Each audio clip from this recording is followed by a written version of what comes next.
Go for the midnight dares. Go for the game. Go for the hits. Go for the fans. Go for the win. Go to Ocean Casino Resort. Book your trip at theoceanac.com.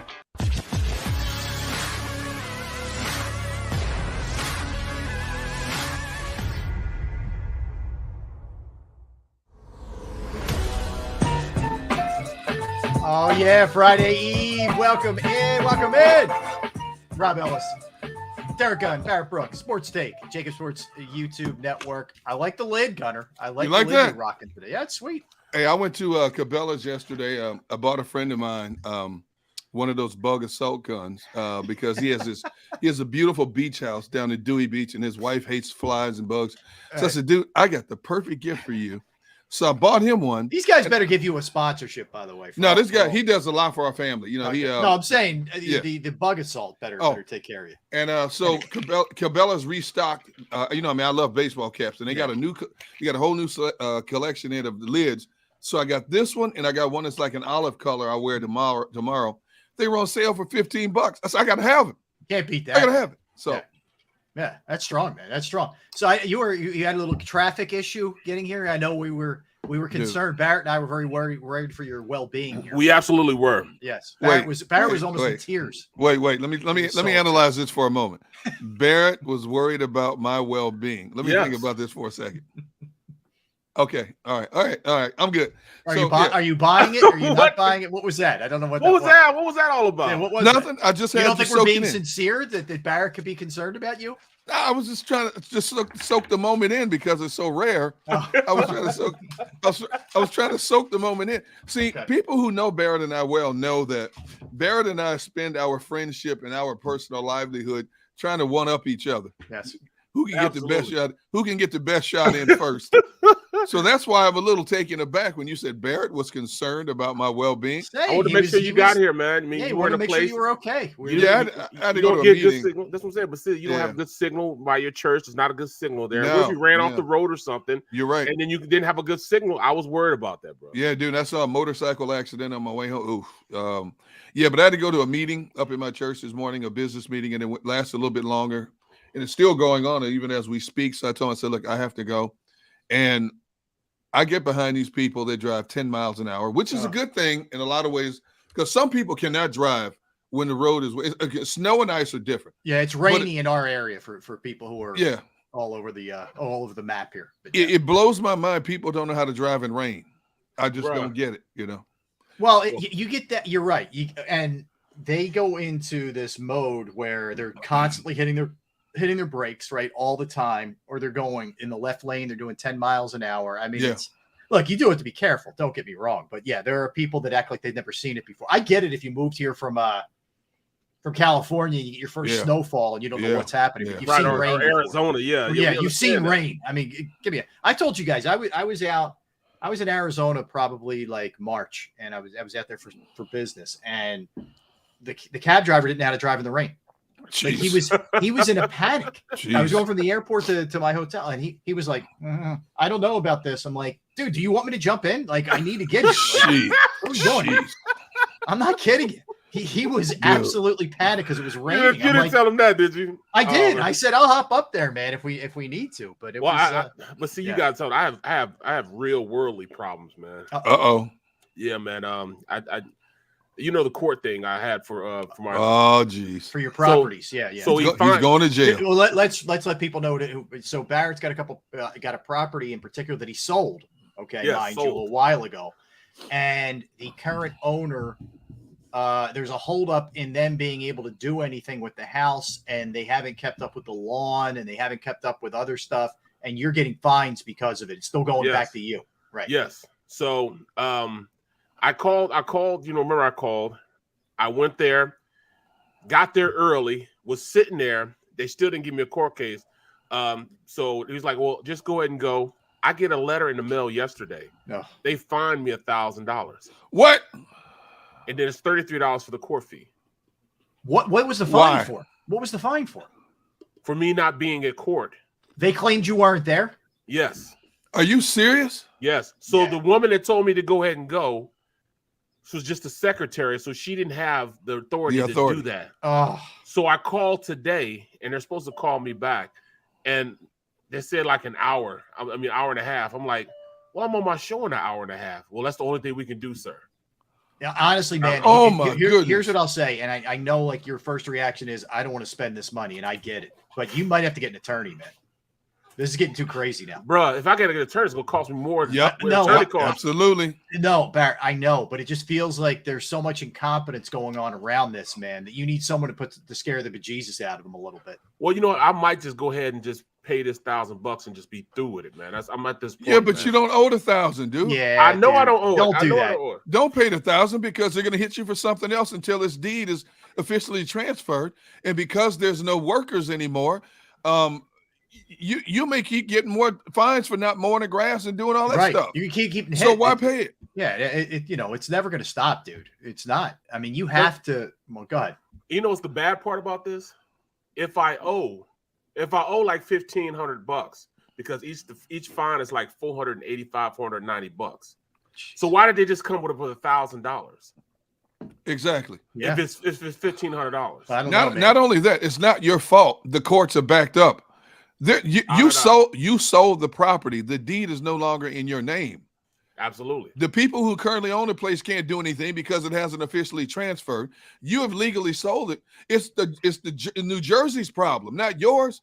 Yeah. They need to get their butts in gear. Well, you see why I sold the property, because it doesn't matter with that township. Gloucester City Township is the worst. Yeah, it's not worth the headache. I will say this, Barrett. Reach out to your congressman, either where you live, where you presently live, or where your house was, and talk to them about what's going on here, man. Right. Really, you can't take this lying down, and don't pay that stuff, man. One of many reasons why I will never move to Jersey. One of many reasons.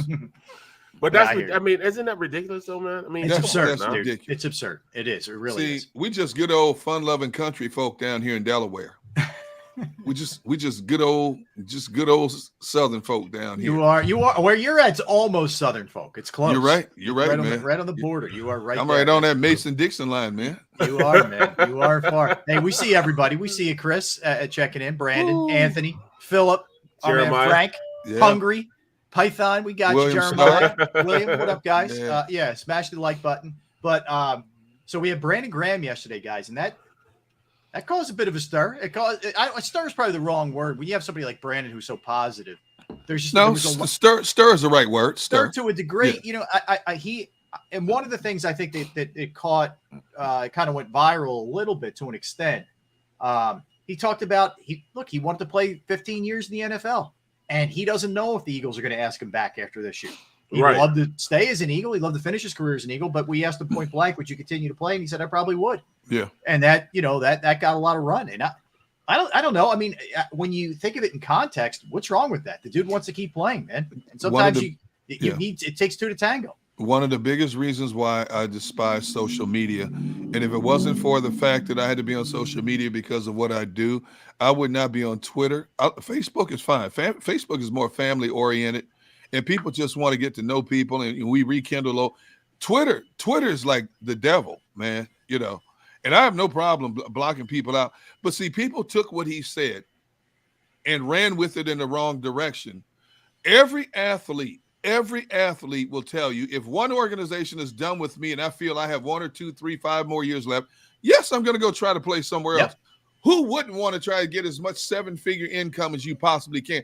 Anybody on our chat room, anybody on social media who says, I wouldn't do that, I would call it quits, you're lying. You're flat out lying. There's no question about that. I mean, just from personal experience. Yes. Only reason why I retired is because I know my injury. It's the game going into the first game. I made the squad. We're in Carolina. No, we were at home. We were at home playing Carolina, and Deuce runs up the hole and hits me from behind. I hit this linebacker, and I'm driving him back. I'm actually about to put him on his back, and as I'm trying to put him on his back, Deuce runs in behind me. We're at the Steelers. Runs in behind me and jacks me up. As soon as he does this, he pushes me, the linebacker then pushes me because he's at the bottom of my leg, and my knee hit the ground. Bam! When it hit the ground, it severed my patella tendon from my quad muscle from my kneecap. So my whole quad, I don't know if anybody's ever seen, like when somebody rips a bicep muscle, it like comes up, up here. Like a rubber band. Yep.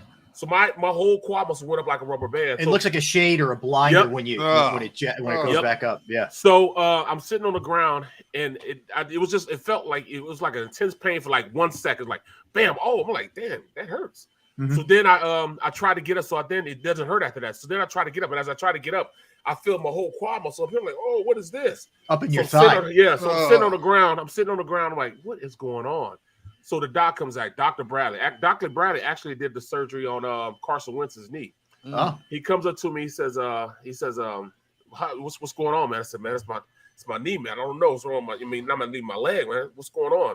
So he pulls my pants leg up, and where the muscle was, it wasn't there. So my skin was actually folded over my bone. So I'm looking down like, oh, that's not right. He's like, oh man. So he looked at me and said, oh, it's you, poor chop. Hey.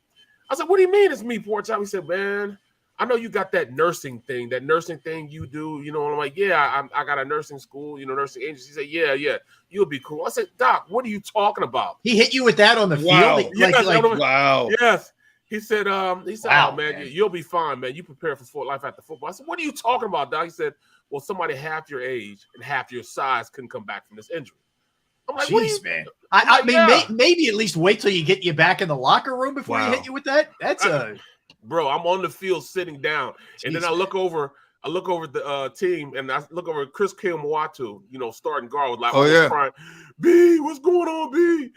B, don't leave me, B. Well, he wasn't mad because I was hurt. He was pissed off because we were in the huddle, and I tell him what to do. I was telling him all the plays, like, all right, man, you got to double team to this guy over here. Ready, break, we go to the line. You know what I'm saying? So he didn't have anybody to tell him the plays there, so he's trying to make the squad. So oh my God, it was crazy. But no, look, your point is the game told you had to leave basically your body physically, but if you're still well enough to go and you want to go, do it, man. Do it till if it's something you love. Bro, I'd have still been playing right now. I'd be in year 30 if I could, bro. I mean, it's you got a small amount of time to maximize your money making potential and your physical potential because Father Time is undefeated. Your body will eventually, turn its back on you, and that's a problem. Like I knew it was coming, man, because I could see myself in practice, and I'm watching the linebacker. I say, "Oh, I got this blitz. I know I got this blitz. I know the blitz is coming."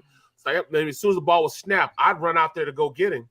And as I'm running out there to go get him, I still can't get him because he's still going. Like, all right, there he is. I'm out here to go get him. Oh, well, there he goes. I know I'm supposed to get him. My path was supposed to get him, but I couldn't get him. You know what I'm saying? So, 5 years ago, you would have been there to get him. I'd have been right there waiting for him. Like, come on. Yeah, come on. But it was like, I knew, man. But, I mean, it's like that. And then, I rehabbed back. I worked out. I was like, yeah, I'm ready to come back. It's like week.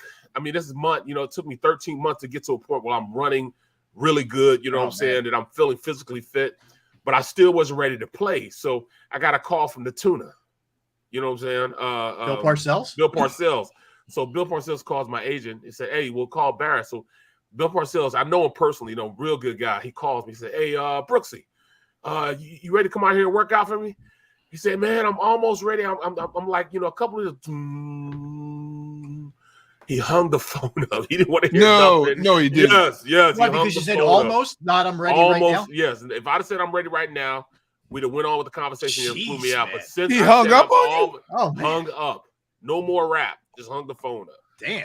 But you know him well. Yes, I know him well. He dogged you like that? Yes. Wow. Yes. Man, I'd have somebody low jack his car, man. That's it's the nature of the beast, man. It's what have you done for me lately? It's an unforgiving league. The point is, if you could do it as long as you want to do it, man, and if the Eagles don't, and again, Brandon Graham could have a great year and the Eagles extend him for 2 years. Exactly. We have no idea, but if he want to keep playing, man, I wish the guy all the best. God bless him. It unfortunately turns in stuff's taken out of context. And you're right, Derek. Like your point about Twitter, the difference between Twitter and Facebook, and I know people are on TikTok and Instagram and all that, but the difference with specifically with Twitter and Facebook is Facebook, you can kind of control your friends, right? Yes. Who you're associating with, for lack of a better word, on there, interacting with. Twitter's like the wild, wild west. Unless you block somebody or mute them or whatever, they have access to you. Number one, but the other thing is just like understand a quote that you read, there's a full context, a full body to that statement, whatever, but it is what it is. The people jump, it's like people sitting in the basement, probably in the underwear, holy t-shirt, got nothing else to do. And all they like to do is stir up trouble. Yeah. You took what he said and you ran with it in the wrong direction. That man's trying to make a living, just like us. You make a living. If one entity doesn't want you, you go somewhere else. You want to continue your livelihood. That's what America's all about. Making your own way, being successful, doing what you have to do to take care of your family. And, I would love to see BG retire as a Philadelphia Eagle, and there's a possibility he could.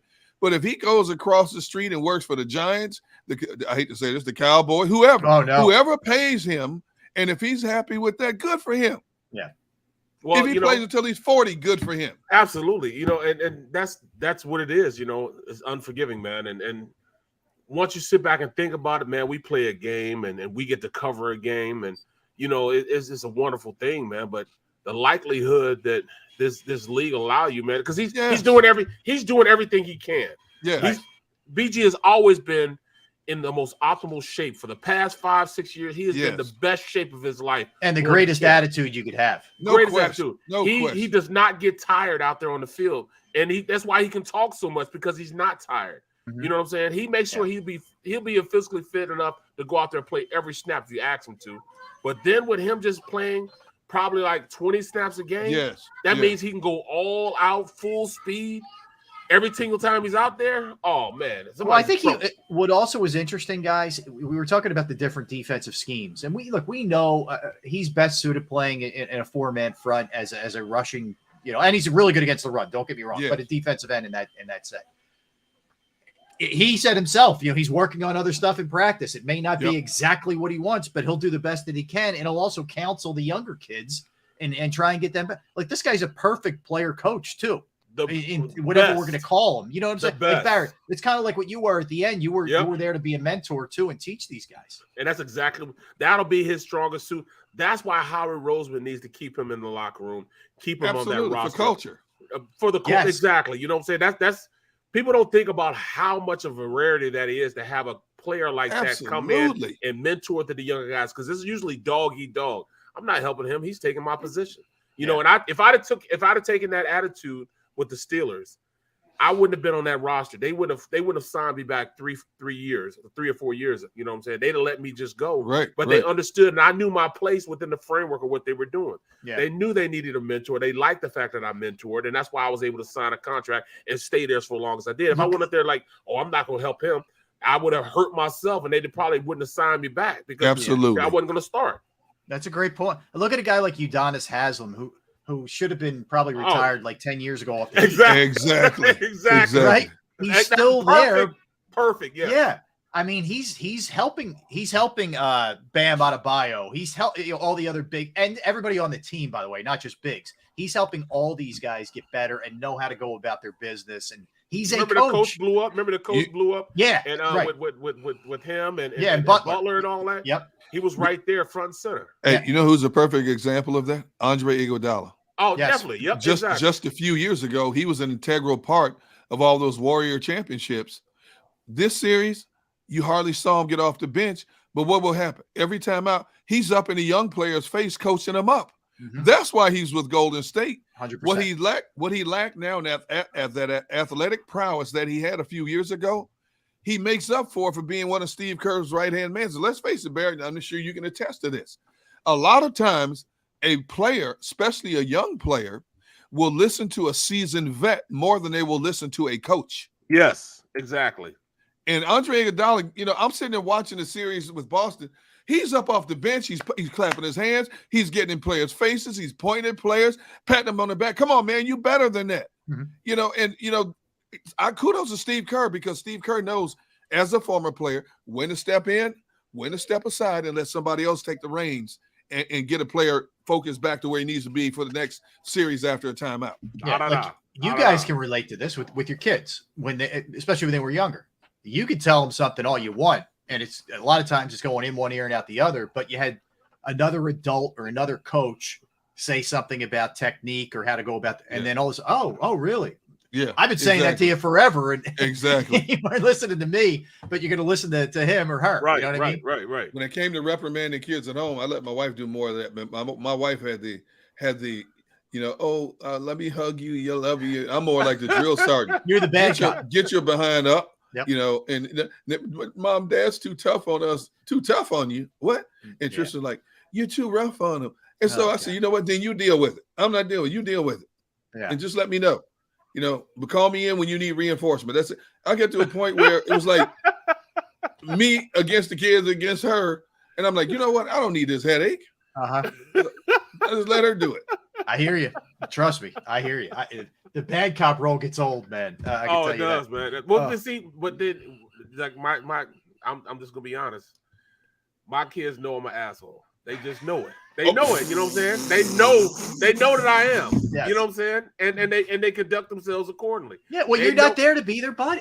We talked about this all the time. I'm not, man. And we are not. You're not there to be their bud. And everything's okay and everything's great. It doesn't mean you're not supportive. But also, if you see something that's going sideways, you damn well better jump in there before it becomes a bigger issue. Because I'd rather raise my kids than have police raise my kids. Amen. You know what I'm saying? Yeah. Yep. So or the streets raise them. Yeah, exactly. So I don't want to be that. I don't want to be that guy that I'm always on, bite back them all the time. But they understand the little things that get me going. So they don't do those little things. Yeah. I will say this: I never swore at my kids. I never had to swear at them.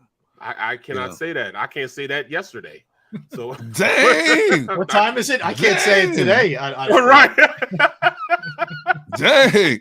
I never swore at my kids to this day. That's good. Yeah. Hey, look. So why? So why do you swear at me then?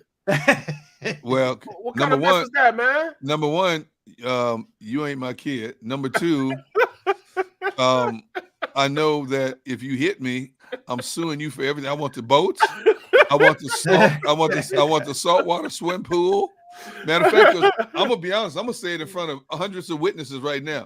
If you ever swing at me and you miss, I'm telling you right now, I'm laying on the ground. I'm twitching like I'm having a seizure until the ambulance comes to get me. When I get to the hospital, I can't feel it below my waist. Oh, God. My legs won't move. I'll see you in court. You were unbelievable. And I want the new smoker you got too. And Barrett was concerned about your well-being. No, that's wrong. It all You're comes wrong. out. Hold up. You're wrong again, D. Hold up. I'm 5'11", 220.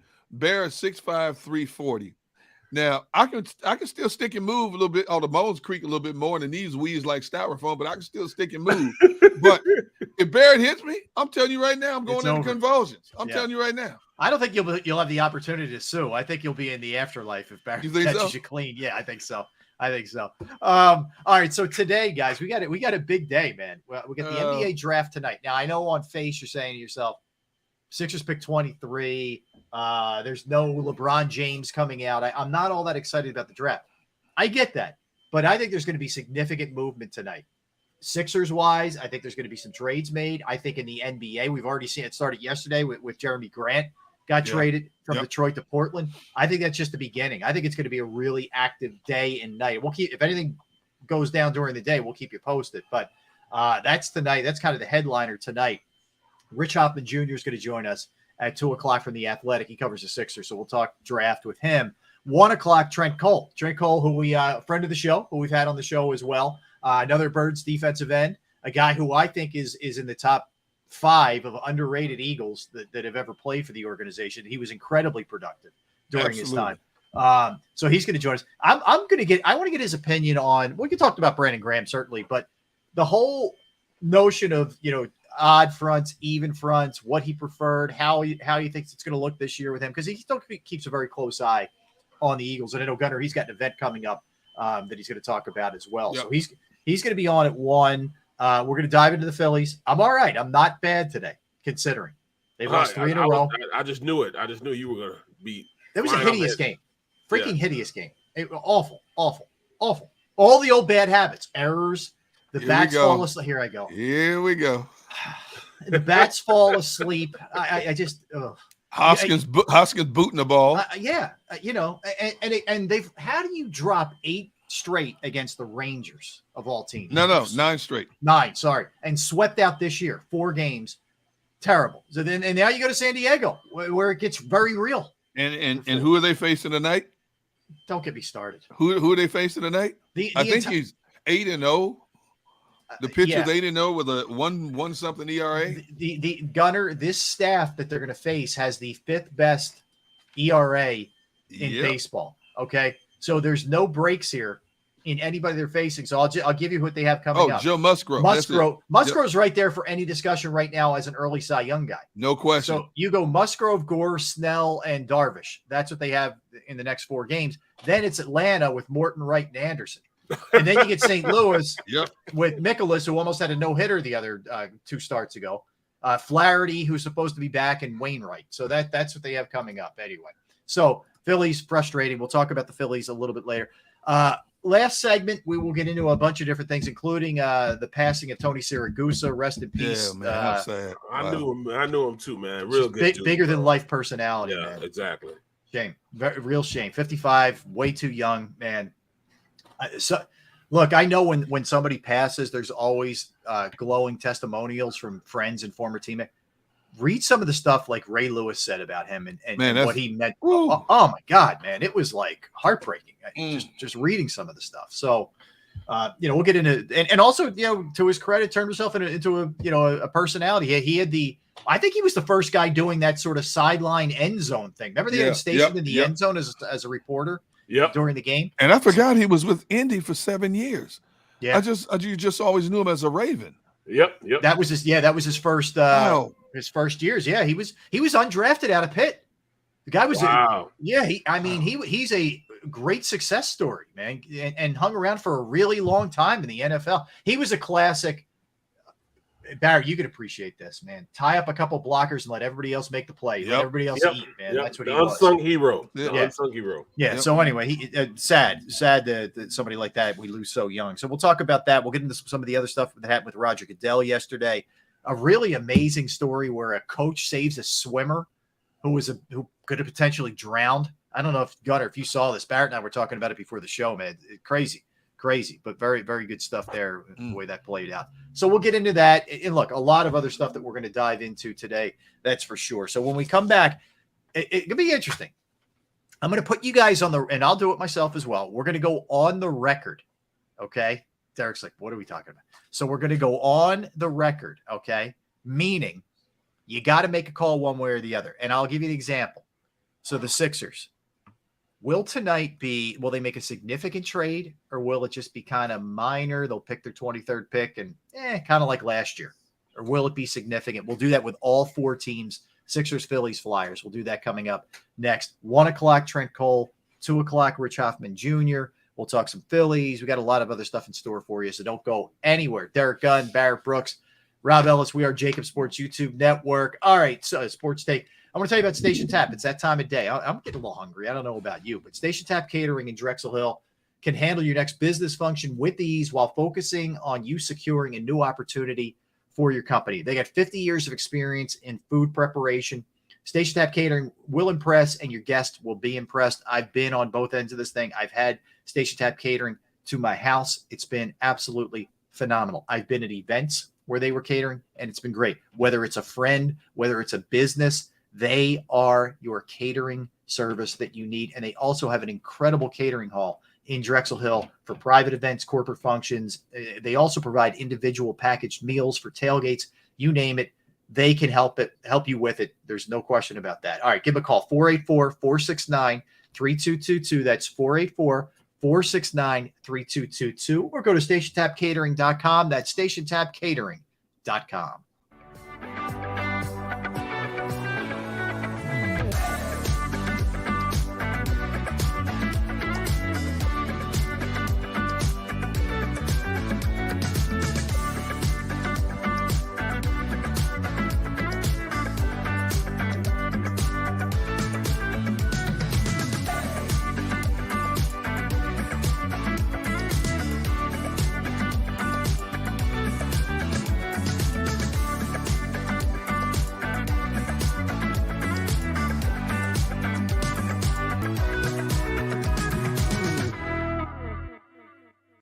News at 11 with Rick Williams. It's the team you trust to bring it all together. The stories that impact your community. A sports roundup for the locals. And the AccuWeather forecast you depend on. Action News at 11 with Rick Williams. All right, did you know I was the mommy slam dunk champion? Really? Yes, really don't sound so surprised. Let's see it. Oh, you're ready. All right, here we go. Let's hear the crowd. So go to right, I go to left, fake a mom. Mama, go up, mama! She did it. Again? You can't avoid gravity, but United Healthcare can help you avoid financial surprises by helping you compare costs and doctor quality ratings. United Healthcare. Uh-huh.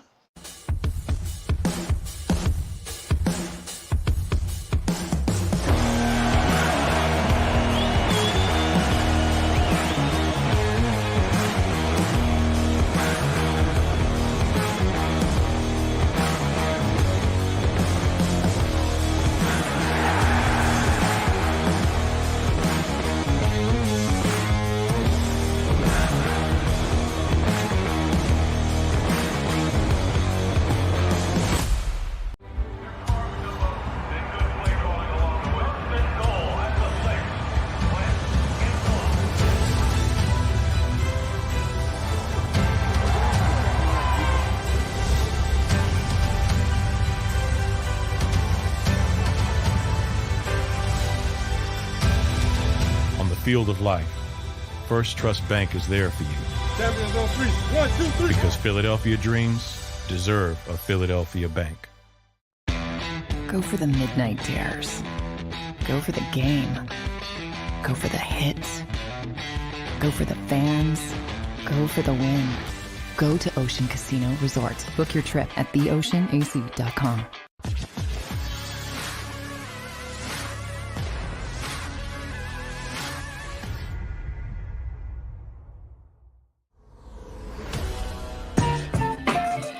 Everybody, Rob Ellis along with Derek Gunn, Barrett Brooks, Sports Take, JAKIB Sports YouTube Network. Did you guys see this? Arch Manning, the grandson of Archie Manning. Yeah. He's the nephew of Eli and Peyton. Cooper is his dad, Cooper Manning. You've probably seen him doing some stuff for Fox and whatnot. He has committed to Texas. He was the number one prospect, not just quarterback, but the number one prospect. He's the class of 23, so he's a rising senior. A lot of people thought he was a lock for Georgia. They thought he was going to end up at Georgia. They seem to be the front runner, but apparently, what a get by Steve Sarkisian, man. That's a big time recruit right there. Sark making it happen, man. Yeah, trying to build that program. Let's see. He's the number one quarterback prospect in the country. I wonder why. Let's see. He has 2 Hall of Fame uncles.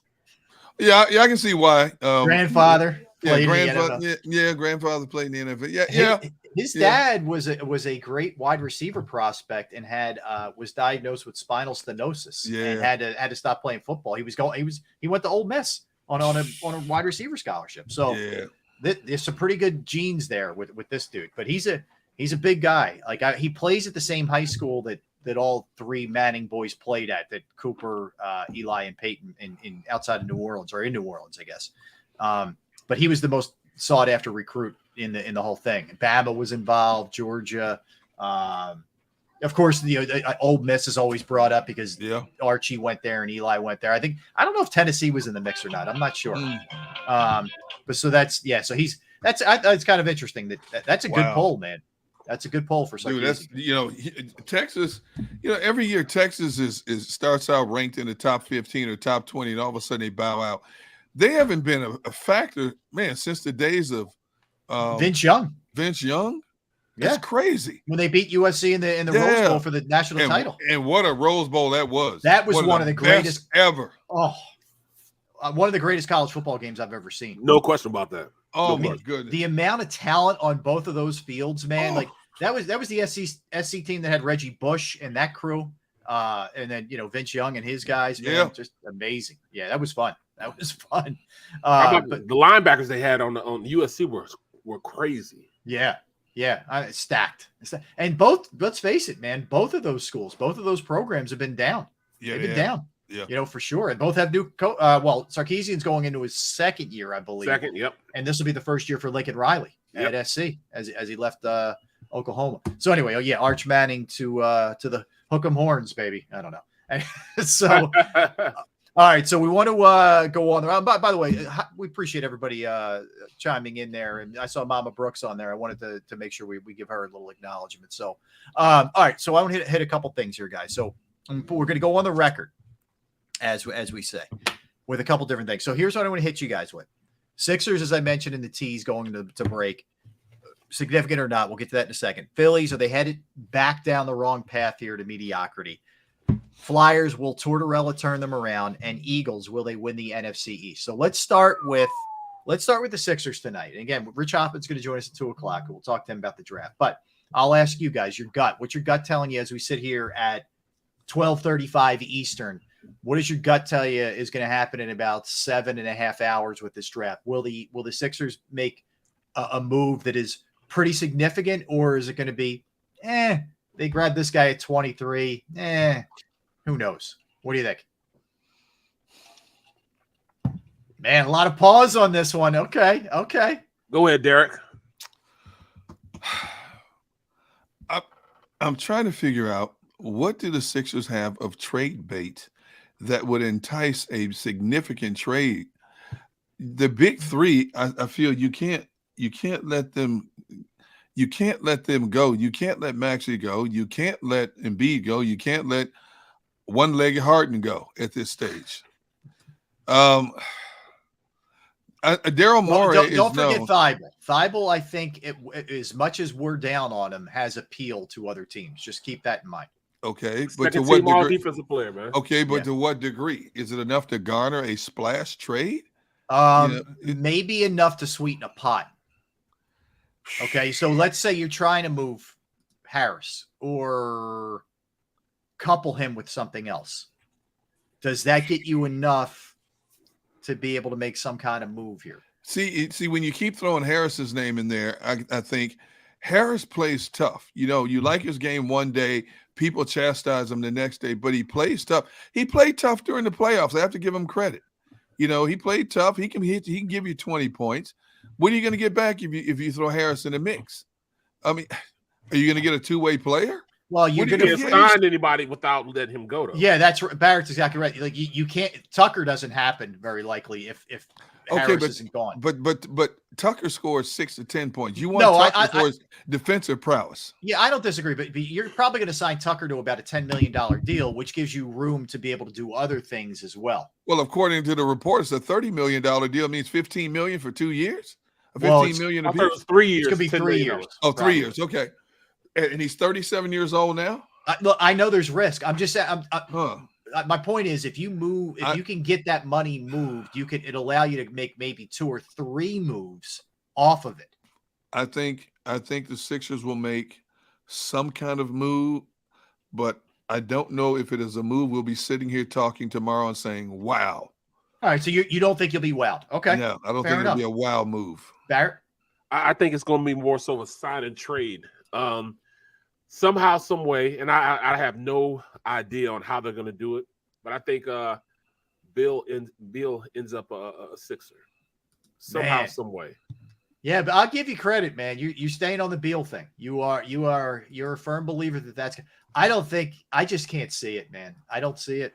I worry about the time missed. I worry about his defense, and I'm not worried about that. I mean, that comes with every player. I either that or we go get, and I don't know. In fact, I know it's not possible, but I want to get Nikola Jovic. 6'6". Oh, in the draft. In the draft, yeah. That kid's gonna have a lot of issues name wise. Because you know the confusion that's gonna happen, man, with Jokic. Yeah, he'll be our Joker. It's interesting. Okay, all right. So I think they will make a significant move tonight. I think Daryl Morey, he rarely sits it out 2 straight years, and he sat out last year. They took the kid out of Jaden Springer out of Tennessee, but I think he knows. And apparently, there's a lot of momentum to Embiid pushing them for Tucker hard. And I don't think you could officially announce any free agent signings till the 29th or something. I think it's next week. I think it's about it 6 days from now. But anyway, I think he wants Tucker bad. I think they know they need to start doing things that Embiid wants them to do to an extent. So I think he's going to try and make some move to free up some cap space tonight. I do think it's going to be pretty significant tonight. Here's what I say. Yeah, I agree with you. Keep your fingers crossed. I agree with you. Cross your toes. Yep. And cross your eyes. Whatever you got to do. Dot your T's. Dot your I's. Yeah. I agree with you. I hope you're right and I'm wrong. I just don't see how it's going to happen. Well, let me ask you guys this: Do you see this roster changing significantly as far as 3 players? At least 3 players. Yeah, that's a possibility. But what are the 3 players? Are they marginal players? Are they names of interest? Are they names that will generate a buzz? See, that's my big concern. They could have 3 players come in, but are they role players or are they potential starting players? All right, here we go. Here's the 3 players. I honestly don't think that Maxey, Harris, and Thibault will be on the roster. All those three will be on the roster. I think one of those guys, at least 1 or 2 of those guys, gets moved today. Maxey, Thibault, Harris. I agree with you, Barrett. I think Maxey will be back, but I think the other 2 are 100% candidates to be moved. 100%. I'd hate to see them give up on Maxey. I really would. I not give up on him because, I mean, to me, I understand that, in order to get Bill, and that's what I want, Maxey will have to go. It'll have to be. And I don't think that is a scenario where he would go. I think they had almost at all costs want to hang on to Maxey, but you don't get Beal unless you're moving Maxey. There's no chance Washington would make that dude. Well, you have nothing else to give them other than Embiid, and they're not moving Embiid. Yeah, nothing else gets it done for Washington for Beal. So I mean, they would have to give up at least Harris and Maxey, or Maxey and Thibault, in order to make that thing happen. Might be all 3 of them. Yep, very possible. All right, well, we'll see. Look, we'll be talking about it tomorrow, man. It's going to be interesting the way that shakes out. All right, let's go to the Phillies now. They've lost 3 straight. Now, you can understand the Washington game. They won the first 4 games of the series. You're not going to win every. Okay, that one you just say it was one of those games. But you hoped after a day off, they'd be a little rejuvenated. They'd start playing better baseball, and they would take both of these, if not split, with Texas. Instead, they lose both. And here we go again. They've now lost 3 straight. The offense is asleep. Castellanos continues to stink. Real Muto continues to stink. And the defense. Notice how he emphasized the word stink. He put that extra smelly effort. So those 3 things happening yesterday, and now they're into a really rough stretch of the schedule. So are we feeling like this is headed back towards the wrong direction, Barry? No. Okay. I don't. I like that. I like that positivity. We talked about how they were going through murderer's row when they had to face the Angels and the Brewers back to back. And look how they came out of those series. They caught the Angels and the Brewers at the right time. Mm-hmm. The Padres are minus 2 of their key weapons at the plate for this year. Although the Padres still winning right now, tied for the Dodgers out west in first place. They are loaded. They are loaded, man. Woo. And I'll tell you what, the Texas series showed: good pitching can negate good hitting any given day. And Texas has got a whole plethora of pitching. I still can't figure out why this team is below 500. To be honest with you, they're better. I'll tell you what. Did you see how Texas covers the outfield? You see how they hit the gap? Nothing gets between them dudes. Calhoun is everywhere. Oh, my goodness. Garcia. Yeah, no. The center fielder? Yeah. Oh, my goodness. And then we got Castellanos running over, getting a play. That's not even his play. He does a doubles play, man. A doubles play. Don't ever let him play right field again, ever. It's a problem. This is where Harper's injury hurts. Again, it hurts you. He should not be in the field. If he's in the field, it should be very limited. And he's out there way too much, man. Because come on, man, a guy scores from first base. Yeah, that was a disgrace. What was that hit? Hit up the middle. Hit up the middle. Yeah, and it's not even his ball. Yeah, I mean, we're not talking about Willie McGee flying around the bases, right? It's crazy. He's got a lollipop for an arm, and like he played some third base during it. I mean, typically third base you have to have a cannon. I don't know. It's strange. They're corner outfielders, man. They can't throw. They have no range. It's tough. It is. Whoever's playing center has got to cover so much ground. It's tough. All right, so this is going to be a good one tonight, man. Facing Joe Musgrove, but then again, it is. We talked about the pitching that they were going to face with the Brewers. They lit the Brewers up. They lit the Angels up. Who knows? Maybe, but I guess they should abandon wearing the suits in honor of, go back to sweats. Yeah, go back to sweats, dude. Go to the casual gear. The leisure suits. I hear you. All right. Don't get too serious. That's what it is. Don't be too serious, guys. Just go out there and have fun. Have fun, loose, baby. Keep it so, loose. in honor of Rob's fragile psyche, I'm going to say the Phillies are not going to fall into a tailspin, but they are going to, if they come out of these who's the next two? Next two, San Diego and Atlanta. So, they've got 10 games: San Diego, Atlanta, St. Louis. Right. If they finish 500, that's great because St. Louis right now, St. Louis right now retook the lead from Milwaukee in first place in the Central. Padres are tied for first place with the Dodgers out west. Atlanta is bird dogging the Mets, and they're ahead of Phillies. And Atlanta still doesn't have their full complement of pitchers yet, but they're still finding a way to win. So if they go 5-5 over these next 10, Rob, will you be happy? Yes or no? Yes, I will. Okay. I will. No. Will you be okay or will you be happy? I don't want to see okay, you know what? Rob. Happy's the wrong word. Will I be okay? Yes, relieved. I'll be How about okay. relieved? Relieved. I can't say relieved. I'll be okay. If they go 5-5 against these three opponents, you wouldn't be considering what could happen? Yeah. Yes. Okay. I'll buy it. I'll go. I'm not gonna say it like that. I'm gonna say, all right, we split the series with the Padres. Yeah. Now remember you have Atlanta here, so Atlanta's coming here. Right. That's what I'm saying. So St. Louis, I think, won, and they'll win one against St. Louis, and they'll lose two. They'll lose that series. I wonder why you said they'll win one against St. Louis. I wonder why. Where you from? Where's Barrett from? Yeah, where you from? Right, guys, don't get personal, guys. Just business. I think Atlanta. I think they win the series against Atlanta. Okay. Well, all right. Okay. All right. And St. Louis is starting to hit now too. St. Louis is tattooing balls now. But then they go back. Then they go back and play them again, right? I know. How about split After San Washington. Diego and take 2 or 3 back here from Atlanta? That'd be pretty sweet. Okay, 2 or 3 from Atlanta. What about St. Louis? St. Louis is hitting, man. Yeah, and that's here too. Their bats are coming alive. I mean, I think 1 and 2 is respectable. They beat up on the Nationals again, but this time, they sweep them. And then back with St. Louis, they'll split St. Louis. All right. Then. All right. Well, we'll get more into the Phillies. You see what Xander said on the chat? 5-5. You're selling me mediocrity on the platter, D-Gun. No, I'm being realistic. I'm being I'm trying to be optimistic. I got you. If they win more than 5, more power to them.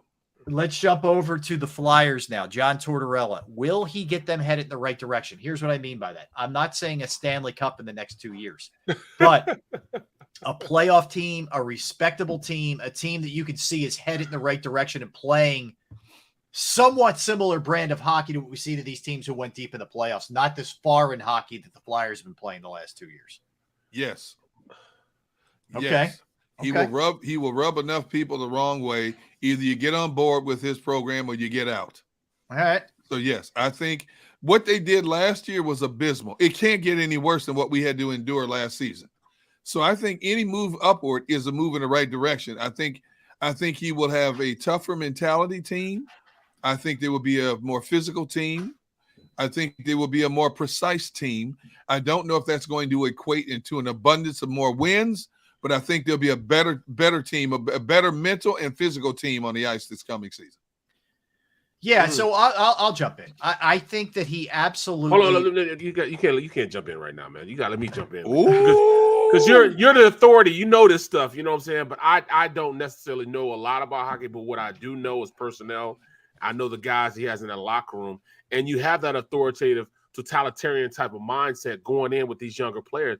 There's just enough young players in that locker room that you can get them going in the right direction. Now, maybe he can get Provorov going in the right direction, Carter Hart going in the right direction. Guys like that. Then I think you can turn the corner. You know what I'm saying? Can he get Couturier and those guys to buy in? And that's where it is. Scott Lawton. Can he get those older guys to buy into his theories? Those younger guys will. Konechny, Provorov, Hart, I think they will buy into it. Sanheim, those guys will buy into it. But the older guys, I don't know, man. I think the older guys are smart enough to call friends around the league who have played for him, who have worked with him to get a full dossier on what they're going to get. Right. And they don't have a choice, either buy in or ask to be traded. Plain and simple. Yeah. You have a choice. Right on. That's exactly where I was going to go, Derek. So, Barrett, if there are older guys and they'll sniff that out real quick. One of the things I like that he's doing is nobody's going to be the captain until he determines who it is before the end of camp, right before the season starts. So that to me is saying everybody's on notice here. Right. And if the vets who have been part of this malaise and this terrible play of late aren't buying in, they will ship them off. They will get rid of these guys. They will gut this thing. I think he'll hold them accountable, which means you're not going to see the same kind of lazy mistakes that they made. You're not going to see the same bad tendencies. So I think from that standpoint, you're going to clean things up quickly, fundamentally. Right. But they still lack talent.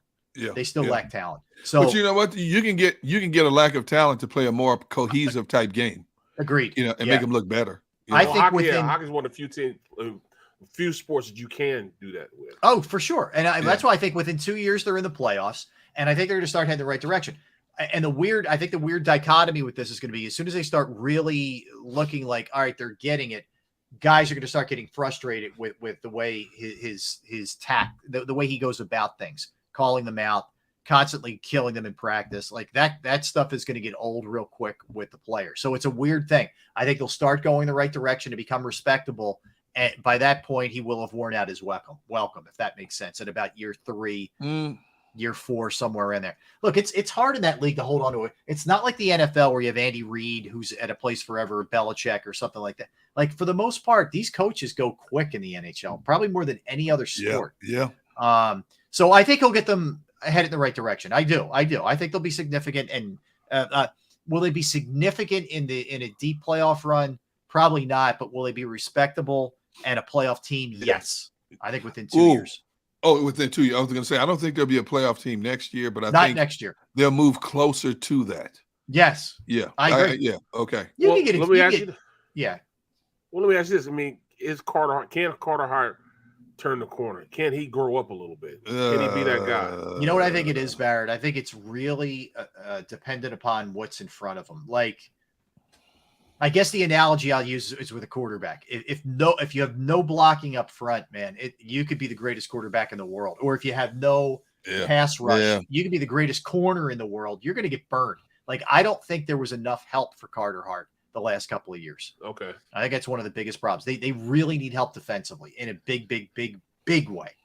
And then I think it'll be easy to see what he is. I still think he's good. I still believe in him. I think he is probably a little shell-shocked right now. And I think that's something they're going to have to get cleaned up and hope he doesn't become happy feet guy. When you look at the two teams that are still standing in the Cup Finals, Colorado and Tampa Bay, what do they do extremely well? They get bodies in front of the puck. Yep. The Flyers don't have that. They don't have those guys. And those dudes, everybody sacrifices their body for the overall good of trying to get to where you want to go, which is the Hoist Lord Stanley Cup. Flyers got a long way to go to get to that level. I'm with you. And I don't know who it was. I don't know if it was Tampa last night, and we'll get into the game a little bit later. They got robbed. I agree with you. It was a bogus non-call that ended the game. They got robbed. But I can't remember if it was Tampa or Colorado. I think it was Tampa. They had more than 20 block shots. Like that's what you're talking about, Derek, in terms of just give your body up. Yep. Sacrifice the body, baby. Yeah, no doubt. So, all right, let's move on to the last one because we've got Trent Cole coming up in a little bit. Will the Eagles win the NFC East? Barrett, you get first crack at this one. Yes, sir. I think they will. It's the second year under the same coaching staff. I think defensively, they've improved dramatically, just from the personnel, and the talent level. And I think, the expectation for Gannon is going to make it as though he's going to have to be more aggressive. He's going to be pushed into being more aggressive just because they went out and sacrificed a lot to make sure that he can run that multiple system he's been screaming about. Mm-hmm. So, yes, I think that's enough for him to, go out and stop a Dallas offense And I think offensively, just the one key piece in A.J. Brown just opens things up so much for Hurts being a better quarterback, because now he has somebody they can throw to that can be more forgiving of a throw, because he's so big, so strong. He can block smaller DBs out. He can they're definitely gonna be on the same page, because they work so much with each other. So I think that they have enough to win the division. All right, Derek. This Eagles team reminds me of a soap opera like Days of Our Lives. Will Jonathan Gannon turn the corner and attack? Will Jalen Hurts show that all the offseason workouts have benefited him and made him a better quarterback? What can we expect from A.J. Brown with Jalen Hurts throwing him the football? These are all questions inquiring minds need to know. But I'm going to go on paper and say I believe the Eagles will edge out the Cowboys for the division title. I think the Cowboys lost too much talent on both sides of the ball. I think Amari Cooper is a big loss for that offensive overall game plan. I'm going to say the Eagles just barely beat them to the finish line as the top seed in the East. I tend to lean towards that. I think Dallas wins the division, but I think the Eagles are right there, and they're one of the higher wild card seeds, if that makes sense. Okay. And I think, and I don't think there's a big difference between the Eagles and the Cowboys. I think it's neck and neck. It could be the same record, but winning percentage or whatever that could get them over the top. But it just feels like the Eagles don't quite win the division. I feel like the talent gap's really been closed. Like I think they're neck and neck. Like they could both be 11-6 teams. And I think, maybe slight lean towards the Cowboys, but I think the Eagles are right there. I truly believe that they are on the cusp of being a really good team next year. I worry. Look, I'm not sold 100% on Jalen Hurts, and that's the only thing that keeps me from making that prediction of saying the Eagles win the division. The only thing? Yeah, because I think they improve significantly defensively. I think they already go in with a really strong offensive line. They've upgraded receiver with A.J. Brown. Yeah. So you saying that tells me you have faith in Jonathan Gannon. I do. I think Gannon is going to show you that he's the real deal. I do, D-Gun. No. You know what? I'm from the school of I'm not from Missouri, but I'm from Missouri. Show me state. Yes. Fair enough. Show me. I am, and it's a leap of faith on my part, and I agree with you. I agree with you. It's not a given, bro. That's not you. I'm telling you, I'm positive Pete over here. Wow. It's like that old saying. I don't even know you anymore. I got to keep you guessing, man. Wow, you have more faith in Gannon than I ever thought you would. I think now that he has the tools, he's going to be aggressive, and I think you're going to see a lot more creativity out of JG. By the way, who's jacked? Aggressive. Have you seen this dude? Aggressive creativity. He's jacked. Who's that? Gannon. Oh yeah. Is he? Oh yeah. Gigantic. He was doing something. Yeah, I forget what I was watching something he was doing with Dave Spadaro of PhiladelphiaEagles.com, and he was in a t-shirt. I'm like, this dude's been lifting a lot in the offseason. Let's hope his players don't like this. All right. So we're going to step aside. We're going to come back. Trent Cole's going to join us, former Eagles defensive end. Trent Cole. We'll talk to him about what he's got coming up and also just everything Eagle-wise heading into this season from a defensive standpoint. Looking forward to getting Trent's opinion on that. Derek Gunn, Barrett Brooks, Rob Ellis. We are Sports Take, JAKIB Sports YouTube Network. All right. So knowing who to trust with your finances not only can be scary, but it can be so critical for your future to get it right. And I found the right person. That's Jim Murray with Principal Financial Group. And for me, I had to roll over a couple of 401ks. I opened up an IRA.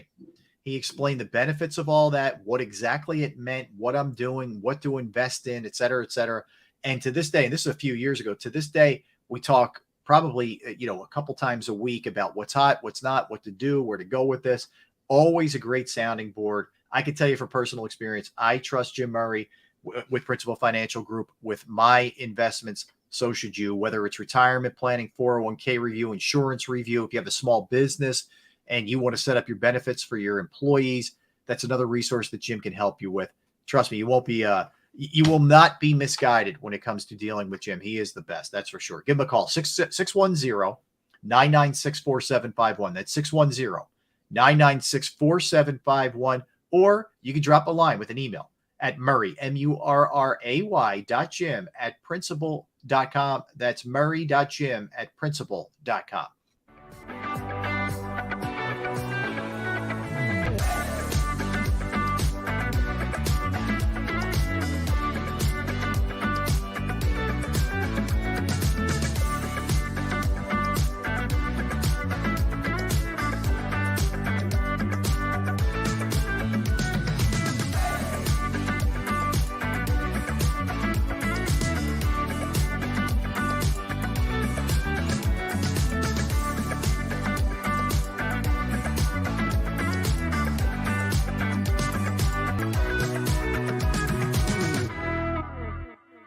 Action News at 11 with Rick Williams. It's the team you trust to bring it all together. The stories that impact your community. A sports roundup for the locals. And the AccuWeather forecast you depend on. Action News at 11 with Rick Williams. All right, did you know I was the mommy slam dunk champion? Really? Yes, really don't sound so surprised. Let's see it. Oh, you're ready. All right, here we go. Let's hear the crowd. So go to right, I go to left, fake 'em out. Mama go up, mama! She did it. Again? You can't avoid gravity, but United Healthcare can help you avoid financial surprises by helping you compare costs and doctor quality ratings. United Healthcare. Uh-huh.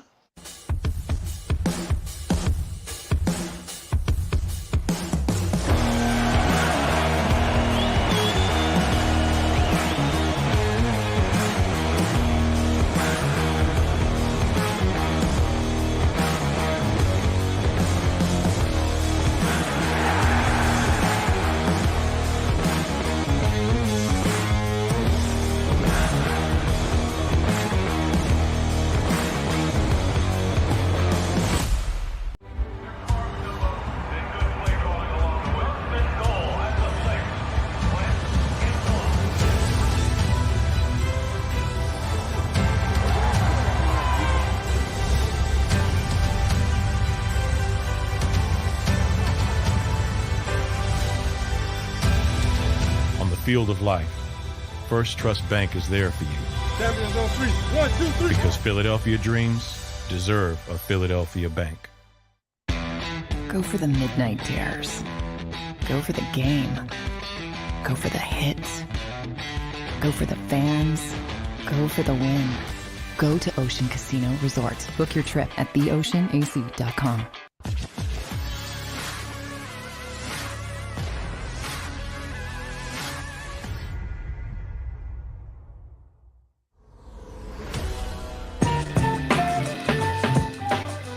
Happy Thursday, everybody. Welcome back in Sports Take, JAKIB Sports YouTube Network. Rob Ellis, Derek Gunn, Barrett Brooks. Looking forward to speaking with our next guest. We had him on a couple months ago, and there he is, Trent Cole. Trent Cole, for those who don't remember, and if you don't, shame on you, played with the Eagles from 2005 all the way up till 2014. Finished his career with the Colts last couple of seasons, but it was a sack machine, was a disruptor. He had 90.5 sacks in his career, 85.5 with the Eagles during that span. Trent, welcome to the show, man. How you doing?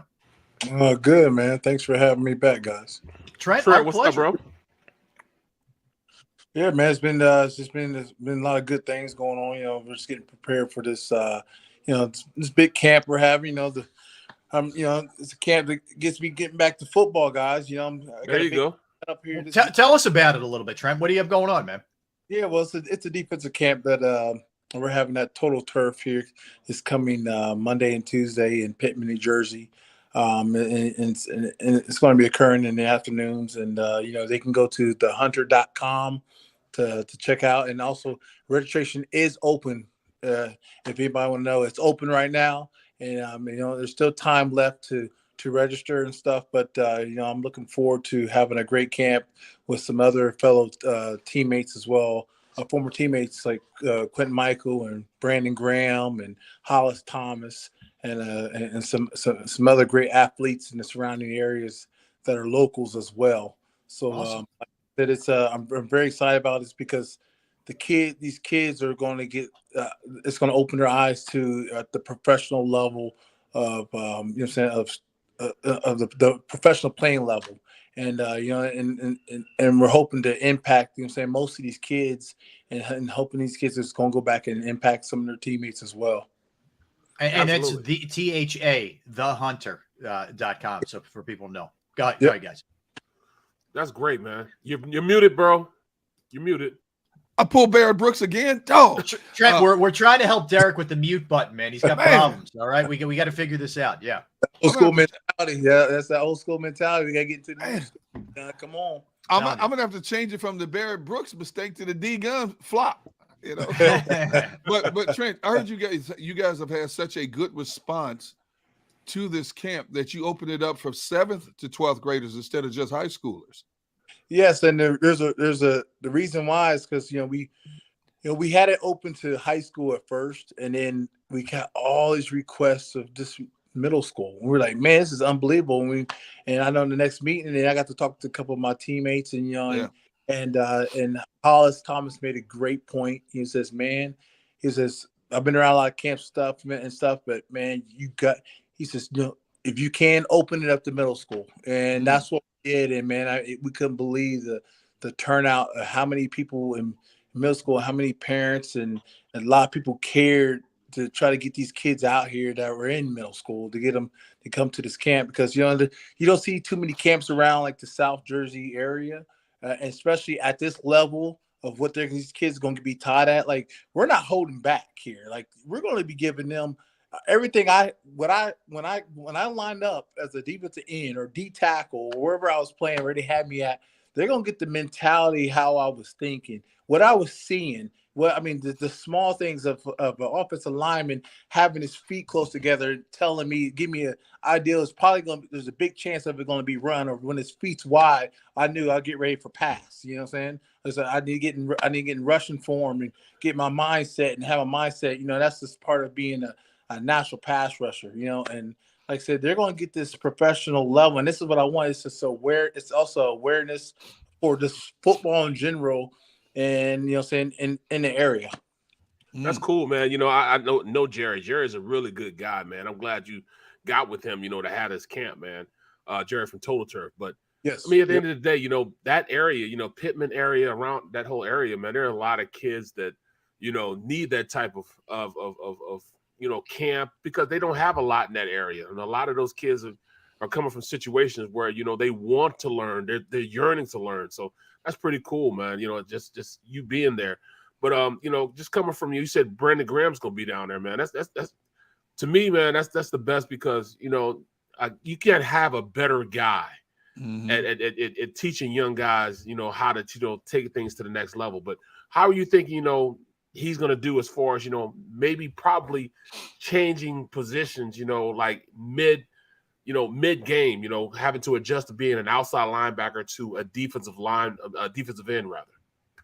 Yeah, and that's the thing. Like, that's just this first camp's a start, And like I said, I have so many things else in mind I want to do as far as like when we go take the next step to produce camp. You know what I'm saying? I mean, to produce in the next camp we're going to produce, and also produce an offensive camp as well. But the next camp, like you said, Derek Brooks, I'm going to bring in the offensive lineman, you know what I'm saying? In the next camp, offensive lineman, and let them get I'll be ready. Yeah. Hey, I already got some ideas. You're at the top of the list, buddy. Hey, Trent, what made you decide to wait until now to do a camp like this? It just, after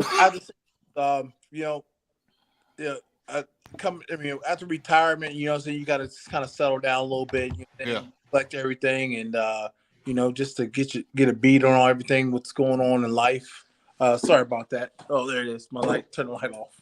But get a beat on life, and it's I get to get back to football. You know what I'm saying? I'm getting into football. I don't have to tell you how much I love football. All you got to do is just watch the way I played. You know what I'm saying? That's all I can say to you. You know what I'm saying? And I played with fire and passion, and I left it on the field. I played with everything. I gave my teammates everything I got. You know what I'm saying? And my coaches and my franchise. And it gets. And then we was all sitting around with Vinny Curry and my colleague, my business partner Michael Clory of Headstrong, And we were sitting there eating dinner one night, and we were talking, and Mike Howard had said something to me about a camp, you know what I'm saying? Because he's a big, he's an athlete as well. And, he's big into sports as well. And, we're talking about a camp, and all of a sudden Mike had said something about it. And then Benny pops up and looks at me. Benny gives me that crazy look. He gave me a crazy look. He says, "Oh no, you got to do this. You got to do this." He says, "A camp?" He said, "That would be awesome." You know what I'm saying? I mean, just to see him light up like that, you know what I'm saying? Fellow teammates, to see just him light up like that, and that just gave me so much more energy. This is coming from Vinny Curry, you know what I'm saying? Just to know that, you know what I'm saying, he wanted, I mean, I think he wanted me to have a camp. I mean, as bad as, you know what I'm saying, I think bad as me, you know what I'm saying? It's like, it was just to see him light up like that. And I said, okay, we're doing this, you know what I'm saying? I was like, and now I'm just like, just very super excited about this, because we get to teach, you know what I'm saying, kids, you know what I'm saying, to try to be successful like we were, and also give these kids a head start. You know what I'm saying? These kids are about to get a head start. They're going to be impacted by this. If these kids come as a hope, when they go back to their team or wherever school they go to, and they go back there, they're going to see a difference. You know what I'm saying? These kids, I mean, the coaches are going to see a difference. And we're hoping that their teammates is going to see, like, wow, you know what I'm saying? You know what I'm saying? Because what we're giving them can turn these kids into leaders. You know what I'm saying? Because people are going to be keeping an eye on these guys, because they're going to see that, you know what I'm saying, their whole train of thought of when they approach the game is going to be different. Yeah, it makes a lot of sense. Let me ask you, Trent. We are kind of debating the way that the Eagles will utilize Hassan Reddick. He's a guy who had 23.5 sacks the last 2 years, Arizona and Carolina. He's kind of a hybrid linebacker, DN, edge rusher. He was a linebacker in college. What do you think the best way to utilize him is going to be for Jonathan Gannon in that Eagle scheme for the defense? I mean, you gotta put him in position, and you know what I'm saying. It's more of a put him in position, and it's gonna, like I said, it's gonna take time to find that, you know what I'm saying, to where the right time, the right time, you know what I'm saying, the right timing for him, you know what I'm saying, because it's just gonna take time, because you got new pieces to the defense now, and they got to all learn how to gel together, and like I said, it's going to be more of a, it's going to be this camp coming up they're going to it's going to be crucial for them, because they got to find a way to gel in 2 or 3 weeks. Yeah, and short camps, right? Yep. Yeah, and when you got new guys and new components, you know what I'm saying, they got to learn each other. You know what I'm saying? They got to learn how to play with each other. They got to learn each other, knowing how, you know what I'm saying, what's this guy's, you know what I'm saying, this guy's fast or quick, and when he's going to be where he's going to be at in a timely manner. And that's how they just kind of learn each other and how to feel each other. So it's more with him, you know what I'm saying? It's going to be, this camp's going to be crucial, you know what I'm saying? And finding where, they need to place him at, you know what I'm saying? And on what down, you know what I'm saying? Because like I said, I can't give you a real, my real opinion on that, Well, do you like, let me ask you this. Do you like Gannon as a defensive coordinator? Defensive coordinator? Yes, I do. You know what I'm saying? Because, like I said, he's got, I mean, right now, because look at all the new guys that we have there, which I'm very excited about what's going on there. And I can't wait to see this upcoming year. I'm going to keep it in a microscope and everything. Yes, sir. And I mean, like I said, I think it's going to be a great year. We're going to steal Barrett's phone. Yeah. I'm gonna steal his phone. This is the government, man. This is that New Jersey. Go do your thing, man. Well, Trent, let me ask you. So, looking at this team in general, you talked about some of the moves they made. They've draft Jordan Davis. They get Nakobe Dean, the linebacker out of Georgia. How much better do you think this unit is going to be than they were last year? I mean, I think they're going to be a lot better, a lot better. I mean, they got some great new additions to the, to that team. That, I mean, I was like, wow, this might be a great year. You know what I'm saying? Yeah. And they got some young guys, but these guys are talented. You know what I'm saying? They brought some talent, and they brought some guys that, and also other than, you know what I'm saying, as far as like young guys, they brought some guys in there that to make this thing go. Like, I mean, these guys look like they got great character. I mean, on and off the field from what I've seen. And, you know what I'm saying? And you need that to gel, you know what I'm saying? Because you only got so much time to gel when it comes to this camp. And that's all you got, you know what I'm saying? So these guys got to buckle down because they do have an opportunity, even though they're a fresh new team, you know what I'm saying, to really do something. Hey, Trent, do you still keep close contacts with a lot of people in your organization just to get a feel for what's going on day in and day out with this team?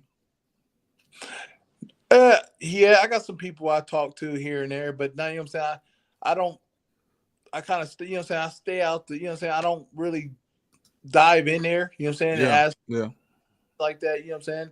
I kind of just stay out now and I watch, you know what I'm saying. I watch the side, see what, you know what I'm saying. I see what I see, and you know what I'm saying. Somebody asks, if they ask, hey, I'm gonna give my honest opinion about it. You know what I'm saying. Everybody knows me. I'm gonna give you an honest opinion, and I feel like that I could give a great honest opinion about if I seen a player or, you know what I'm saying, a defensive player, defensive end, and what's his strengths and what's his weaknesses and stuff. And I think I could be very, very, very good at that. You know what I'm saying, of observing that. Let me ask you, Trent, toughest guy you went against. I want to ask you this in practice for the Eagles. Who was the toughest O lineman that you dealt with on a day-to-day basis? Look, he's smiling. He's smiling. And then I want to hear who the guy was who was an opponent. But for the Eagles, who was the toughest guy you went against? I'm gonna put it like this: Jason Peters. Okay. Yeah. Let me say this: Jason Peters. And he's probably my all-time best offensive lineman in the NFL. Wow, that's high praise, man. This man was he's just unreal. He's a freaky nature, man. He's big, fast, quick. You know what I'm saying? This man, if you're a defensive player, he's running with you at 10 yards, 10, 15 yards with you. He's coming with you. You know what I'm saying? Supreme athlete. That man's gonna be with you. You know what I'm saying? And you know, when I play against, but the thing is, with him, I always wanted to go against the best, you know what I'm saying, the best offensive line I could find on the field. Yeah. That's my mentality. You know, I was coming after the best guy. You ask anybody to play with me, I wanted to line up against the best guy we had on that field in practice. Okay. I did not care. And it was we were going to butt heads. We might get in a fight after it. It didn't matter. Like I tell you, they knew my mentality. Who wants to get better? You know what I'm saying? And I knew he had so many chances and opportunities during that practice to get better during that week. You know what I'm saying? And a lot of times you're standing on the sidelines. You know what I'm saying? You know, one thing they used to hate was 7-on-7s. I used to hate them. You know what I'm saying? I used to hate. I didn't get no action. We didn't get no action. You know Who was the best player you played against on different teams? Yeah, non-Eagle. Oh man, there's a lot of guys like I like Chris. What's his name? Chris Samuels? Yeah. From Washington. Former Redskin. Yeah, Redskins. Chris Samuels. I like this game. You know what I'm saying? I like this game. I'll say. Who else would it be? I would say. What's his name from Seattle? You talking about oh my goodness. Walter Jones. Oh my God, Walter Jones. Let me tell you something about Walter Jones. Walter Jones, man, he was quiet. He was the most quietest guy, so he kind of confused me every time I was I couldn't read him. He gave you nothing. He was just a silent bear just sitting there. You know what I'm saying? Just silent. You know what I'm saying? Big old bear, just silent. I'm trying to read on him man, you know what I'm saying? But I couldn't get no energy off of him. I couldn't feel nothing. I couldn't. So when I would rush, guys, you know what I'm saying? I mean, I would be productive, you know what I'm saying, times on him. But when I would rush, guys, I would think I made it to the quarterback, right? Right. And then he comes out of nowhere. To the quarterback, right? Without thinking I'm about to go touch the quarterback, I'm like, oh, I got him. Man, freaking Walter, he would have a head on my hip. He would have a head. All of a sudden, I feel a head on my hip. And I'm thinking I'm going to get the court. I'm thinking I'm homebound to the quarterback. And he just put me right on by him. I mean, he pushed me right. Oh, my goodness. I mean, he was just like this silent. He's just a silent attack. Just it'll attack you silent. You know what I'm saying? He was just like a silencer, you know? But, hey, Trent, I'm sorry. Who are some linebackers that you always watch closely when you played? Who would I would say? Oh man, it was hard to. But if I can't really remember on that because I was kind of threw into a situation that hey, I never played linebacker before, like at the position I played it at, at the production of that, but I came through and did well and didn't, I didn't fail, I didn't fail, but there was quite a few linebackers I did look at. I forgot, man. I ain't like to D-gun, I forgot, but I did look because I was this type of guy. I was like, hey, I'm put in position now to play linebacker, so I'm going to mount up to it. Hey, I'm gonna do what they tell me to do and do my job. And if they say play linebacker, I'm gonna play linebacker. So there's a lot of changes that had took place to get to that. To get to linebacker form. How long did it take you to get used to that? It hurt. I didn't like to. The process did hurt. It hurt for a little bit because it was a lot more running involved, a lot more, a lot more. You had your stamina. You had to get your stamina up, So what I did, I was get up at 4 o'clock in the morning with my wife. We were going to the gym. I'm up at 4 o'clock in the morning. I'm running. I'm on a treadmill running, y'all. I'll never do that. Get for the 4 o'clock in the morning running on the treadmill. In the morning. Yeah, neither do we. Don't worry. I don't even go to bed till 4 in the morning. Exactly right. I don't run at 4 in the afternoon. But thanks to my wife, she gets up at 4 a.m. before she goes to work to go work out before she was going to work. And I would get up and go, man, because I had I just had that motivation to say, hey, I'm going to be the best I can be. It was fun to me when I went to that linebacker position. Like, I think I had a great time in that linebacker position because it was something new. And it was just a challenge to me. It was a big challenge because I'm the type of guy that's like, hey, I don't see my opponent as a challenge. I see myself mentally as my biggest roadblock and my biggest challenge. Let me ask you, you crossed over for a couple of years with Brandon Graham, correct? Yes. What was it like playing with him? I'd say this. The first thing I'm saying about is he's an awesome guy. Mm-hmm. And everybody will vouch for that. Most people will vouch for that. He's an awesome guy. And he's always been a teammate. He's a brother of mine. As well. I think of him as a brother. Mm-hmm. And I'll tell you this, when he first came in and I seen, I said, this kid's, he's the one. He's the one. I even said that. He's the one. He was a great player. When he came in off the bat, his first year, I thought he was a great player. Mm-hmm. You know what I mean? Him and they were just them guys, the one guys that were just great players that could play ball. Like when we came in, we were all starters from first to fourth. You know what I'm saying? Right. I mean, it's just, it just levels to it. And, everybody knows how this game works. And, but you know what I'm saying? His and I always would tell him his time will come. You know what I'm saying? I used to tell him his time will come. I said, and your time's going to come. And he probably can tell you that his time will come. You know what I'm saying? And like I said, he's done a hell of a job. He's had a great career so far. You know what I'm saying? He's got the Eagles, their first Super Bowl. You know what I'm saying? I mean, he's a legend in this city. You know what I'm saying? He's a legend, Yes, and that's what I could say about, with Brandon, man. This is a great powerhouse type player. Like, I mean, just probably one of my strongest teammates I ever played with. Awesome. Well, let's give Xander, let's throw the information up there again for Trent's upcoming camp, which is coming up the 27th to 28th. What's that? Monday and Tuesday this upcoming week. With Total Turf, Pittman, New Jersey. Trent Cole, defensive football camp at thahunter.com. That's with an A, hunter.com. You want to talk about a place to get your technique down, to know what it's like to be an NFL player, to be taught by the best. You got some youngsters out there. There's still spots open, man. Get out there. Trent, we appreciate it, brother. Thanks, man. Thanks a lot, bro. Appreciate you, man. Yeah, thank you guys for having me. Appreciate it. Take care. You got it, man. That's Trent Cole. Good stuff. Yeah, you think about it. You got an aspiring defensive end or defensive lineman. That's the place you want to be, man. You got to learn from the best right there. And that's a big thing, man. Just learning from. I didn't have that opportunity growing up, man. I didn't have Anthony Munoz or anything like that. No camps with guys.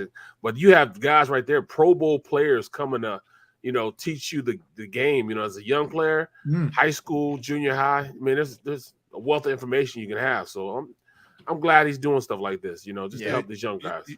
That bit of training, even though it's minuscule, that bit of training can help guys who are on the fringe of being D2 players elevate to maybe low-tier D1 players, and players who go from not even getting looked at to be D2, D3 players. Those schools give scholarships too. You look across the NFL, everybody didn't come from the big schools. There are a lot of players that came from, 1AA schools, Division II schools. So, you get training from Pro Bowlers like this. Hey, every little bit helps, man. Amen. We got 2 kids from Sanford right now. Yeah, they're playing for the Eagles, right? 2 kids from Sanford. Michael Strahan, wasn't a Division I player. Yep. Brian Westbrook wasn't a How Division. about DeMarcus Lawrence? DeMarcus Lawrence, yeah. Exactly. I mean, the list. Jerry Rice from Mississippi Valley State. Yeah, the GOAT himself. Yeah, there's no doubt, man. They'll find you, man. They will find you if you can play. Trust me.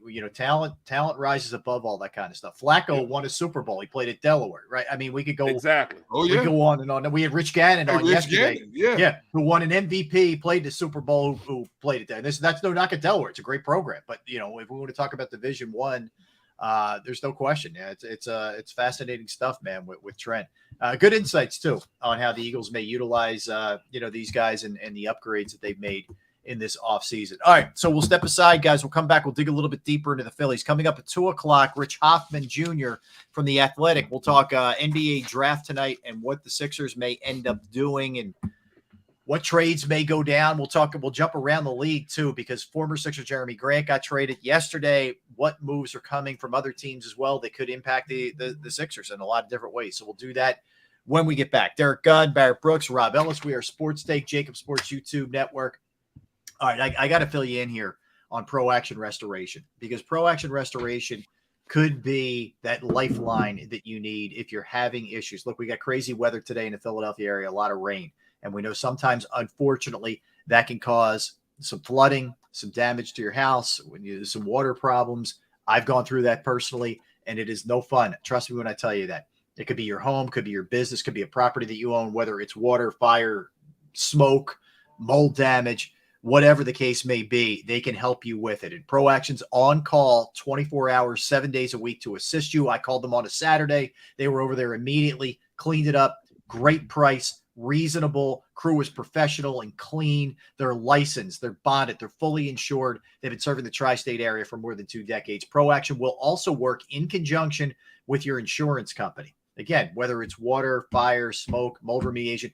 If you're not really sure if they can help you, just reach out. They'll let you know. 610-623-3760, 610-623-3760, or online, proactionrestoration.com. That's proactionrestoration.com.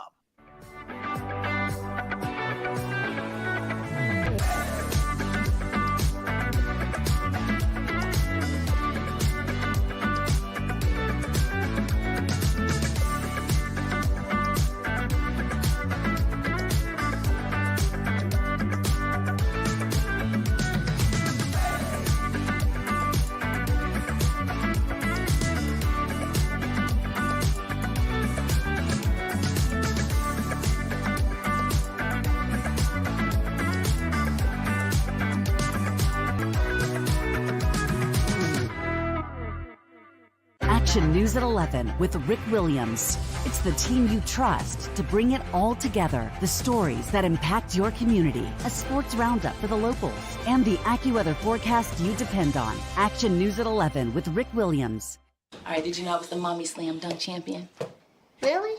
Yes, really, don't sound so surprised. Let's see it. Oh, you're ready. All right, here we go. Let's hear the crowd. So go to right, I go to left, fake a mom. Mama, go up, mama! She did it. Again? You can't avoid gravity, but United Healthcare can help you avoid financial surprises by helping you compare costs and doctor quality ratings. United Healthcare. Uh-huh.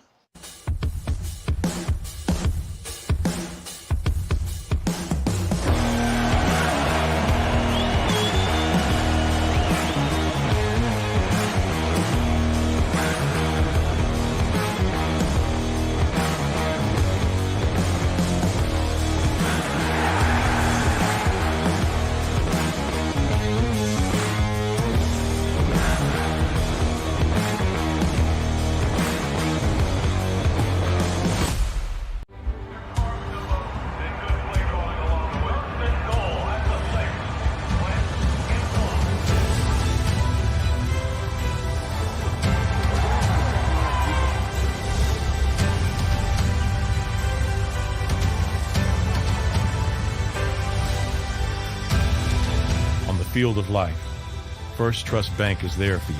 Champions on 3. 1, 2, 3. Because Philadelphia dreams deserve a Philadelphia bank. Go for the midnight dares. Go for the game. Go for the hits. Go for the fans. Go for the win. Go to Ocean Casino Resort. Book your trip at theoceanac.com.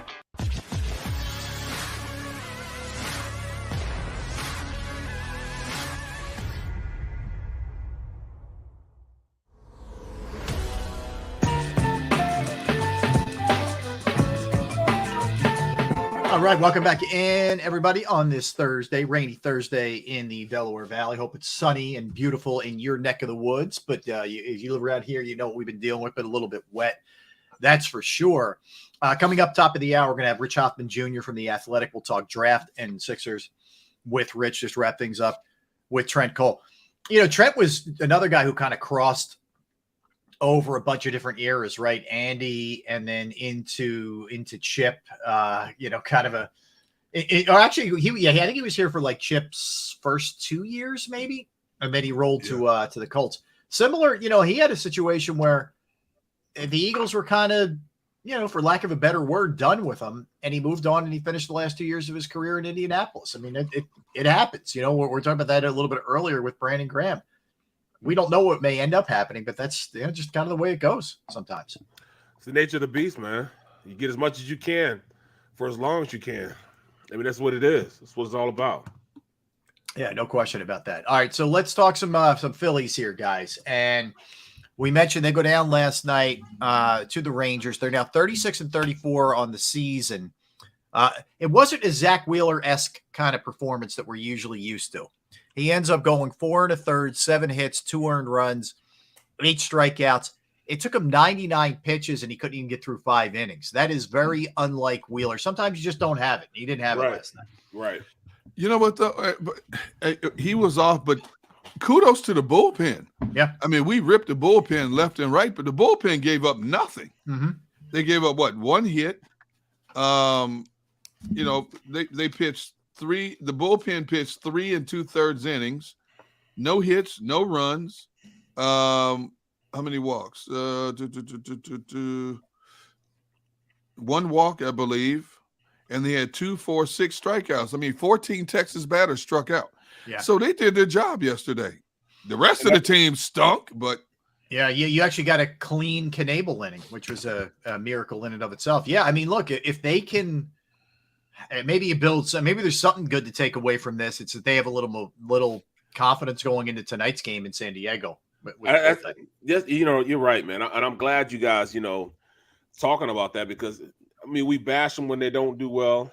If the bats would have been just a little bit active and they played a little better defense, you know, we'd be talking about a win, you know, split series and going in with a little momentum. At this point, I think from a standpoint that, you know, us having, you know, the bullpen at least give us some life will bring us life into this new series going in. Yeah, I mean, look, there are players that need to step up. Castellanos went 0 for 4 yesterday. He's hitting .245 on the season. It's been a real struggle, man. Really, especially with runners in scoring position. They've been using him basically in that cleanup spot, and he's been giving them nothing. This is. You know, it's a pretty prolonged slump. He's had an awful month, June here. He's been a really good hitter his entire career. I have to imagine this gets turned around at some point, but I wonder if he's feeling any of the heat from a $100 million contract, the 5-year, whatever it was, $100 million contract. I don't know. I mean, he claims he's not, but it looks otherwise out there at the plate, especially. I didn't expect much in the field, but he hasn't hit even a little bit, man. Well, I hate to use the term discombobulated, but to me, this Phillies team is somewhat discombobulated. It's hitting one night. It's good starting pitching the next night. The starting pitching's off, and the bullpen comes through. The starting pitching stellar. The bullpen blows it. I don't know if we'll ever see a consistency. I mean, we're not going to confuse this team with the Yankees. Heck, the Yankees still don't have 20 losses yet. I don't think we're going to confuse this team with the Mets just yet until they show us they can beat the Mets and they can beat the Braves. You know, they have potential to be a good team, a wild card team, but I think we're going to be sitting here day in and day out, even when they win, talking about a facet of this team that's not holding up its end of the bargain. Look, it's fair enough, Derek. I mean, they were built. You knew this wasn't an ideal defensive team to begin with, and they really have 4 to 5 guys who should be DHing. Yep. The right, Castellanos should be DHing. Schwarber should be DHing. Bohm should be DHing. Hoskins should be DHing. Real Muto. I mean, and then you add the fact that Harper can't play in the field, and one of those he has to DH, and one of those guys who you could have at least rotated in and out has got to be out in the field every day. It bites them, man. And Hoskins isn't going to get any better. Castellanos isn't going to get any better. Schwarber has. I think he will get better. I think improved in modicum, but you're more optimistic than I am. Yeah, I'm not. With that contract, man, he's gonna have to get better, man. I mean, there becomes a point when you get tired of stealing, and you like, look, man, I know I'm better than what I'm playing right now, and things got to get better. I mean, we understand it, man, but he's just. I mean, have you ever seen a situation where a guy just didn't have it this long, and then they just turned it up? And we talk about Castellanos. I think I do believe offensively he'll turn it around. I don't believe defensively he's going to turn it around. I don't think that improves at all. They didn't bring him in for that, though. No, they did. In his defense, they did not. Yeah. No pun intended. They did not bring him in. But he's been bad. And look, they've done this out of necessity because of injuries to Camargo and to Segura. And he had a couple of big home runs during the early stretch there with Thompson. But you look at what's going on with Bryson Stott right now. Have you guys looked at his numbers? Nah, he's been playing bad. He's hitting 161. Yeah. We talk all about these young guys coming up. I mean, whoa. So 161 average, and then you start digging in, kind of going across the board with what he's doing and what he's not doing. I mean, it is awful. I mean, so just real quick, a 218 on base percentage, a 270 slugging percentage, and a 488 OPS. That's horrible, guys. Horrible. And he's one of the few who's been okay in the field. He actually threw a guy out at third yesterday on a relay throw. But I don't know if you can keep trotting him out there because he's just murdering it. The combination of Castellanos in the cleanup spot, who's been awful. Real Muto hitting right after him, who's been awful. Real Muto on the season he was 0 for 4 yesterday. He's hitting 240. And then Stott, you're talking like automatic outs here in this lineup that are just killing you. You can't even put him down. Put him in the 8th spot, 9th spot. You can't do it. No. Well, that's where you're hiding Stott. That's where you're hiding him. So according to you, Rob, the Phillies don't even have 9 starters. Well, I mean, if you think about it, losing Segura didn't hurt them right away. I think they're starting to feel it now. Right. Yeah, I agree. Because of the heroics of Harper, who unfortunately, I know he's back yesterday, but has missed some time. He hasn't been able to carry them like he did in the early portion of the Thompson era. Hoskins invariably comes back to earth a little bit, and he got hit yesterday, but maybe we're starting to see that a little bit. It's tough because your bullpen is still very questionable, although they were good yesterday. Your defense is bad, as we talked about, and there's a lot of guys not pulling their weight. Look, in general, offensive numbers are down in baseball, okay? So I'll preface it when I say this. But Castellanos, 245. Hoskins, 251. Bohm, who started the season off well, but has really come down, 256. Schwarber, even though, look, to his credit, his power numbers have been awesome, hitting 214. Yep. Skip Harper, 326. You go to Real Muto, 240. You're without Segura, who was a 275 hitter. Odubel's in the throes of a massive slump right now.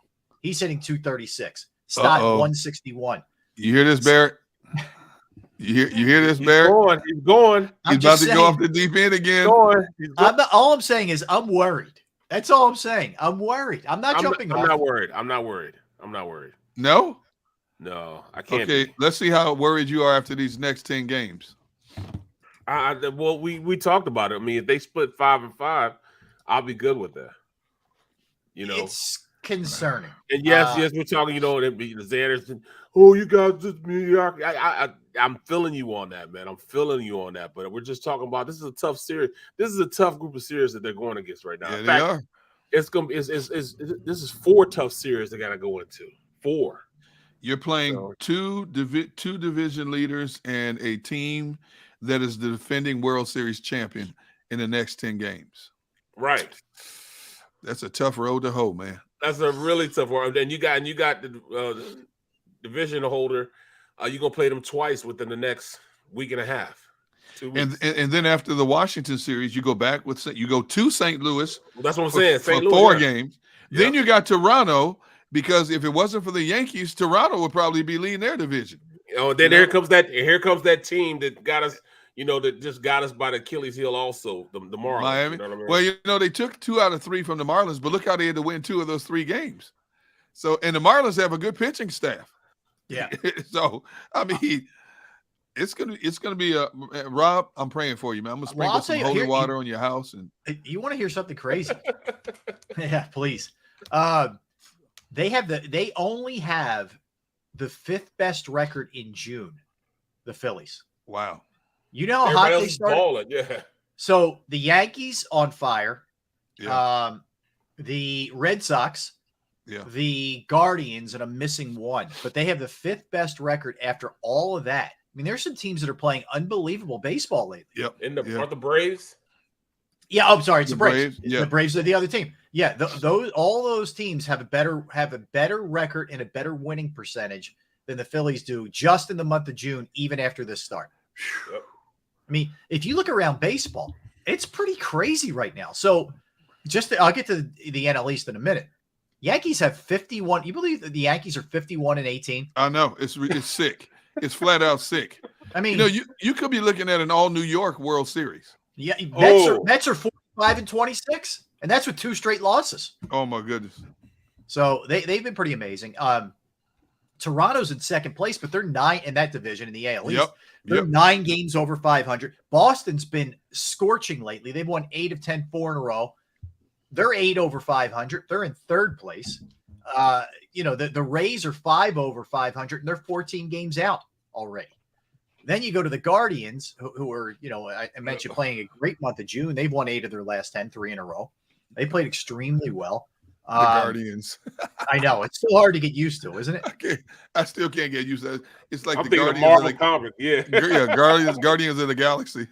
I always and you want to be politically correct, but it's hard. It's so ingrained in you to say, their previous nickname. Same with the Washington team. It's just hard. Really hard. Oh, my goodness.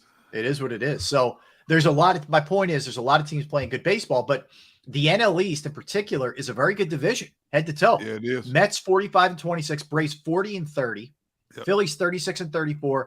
The Marlins, even though they're 5 games under 500, are no slouch. We know that. We've seen that from playing them. The Phillies playing them up close and personal. The only bad team is Washington. They're bad, but that's really good. And the other thing is, if you take it a step further, we thought because they added a 3rd wild card team that it was going to be easier. Right. Yeah. No. Take a look at these wild card teams, guys. San Diego's 44-27. Yep. Atlanta's 40-30. The Giants are 38-30. Milwaukee 39-32. Then it's the Phillies. Yeah. So you're vying for 3 spots there. It's not going to be easy by any stretch.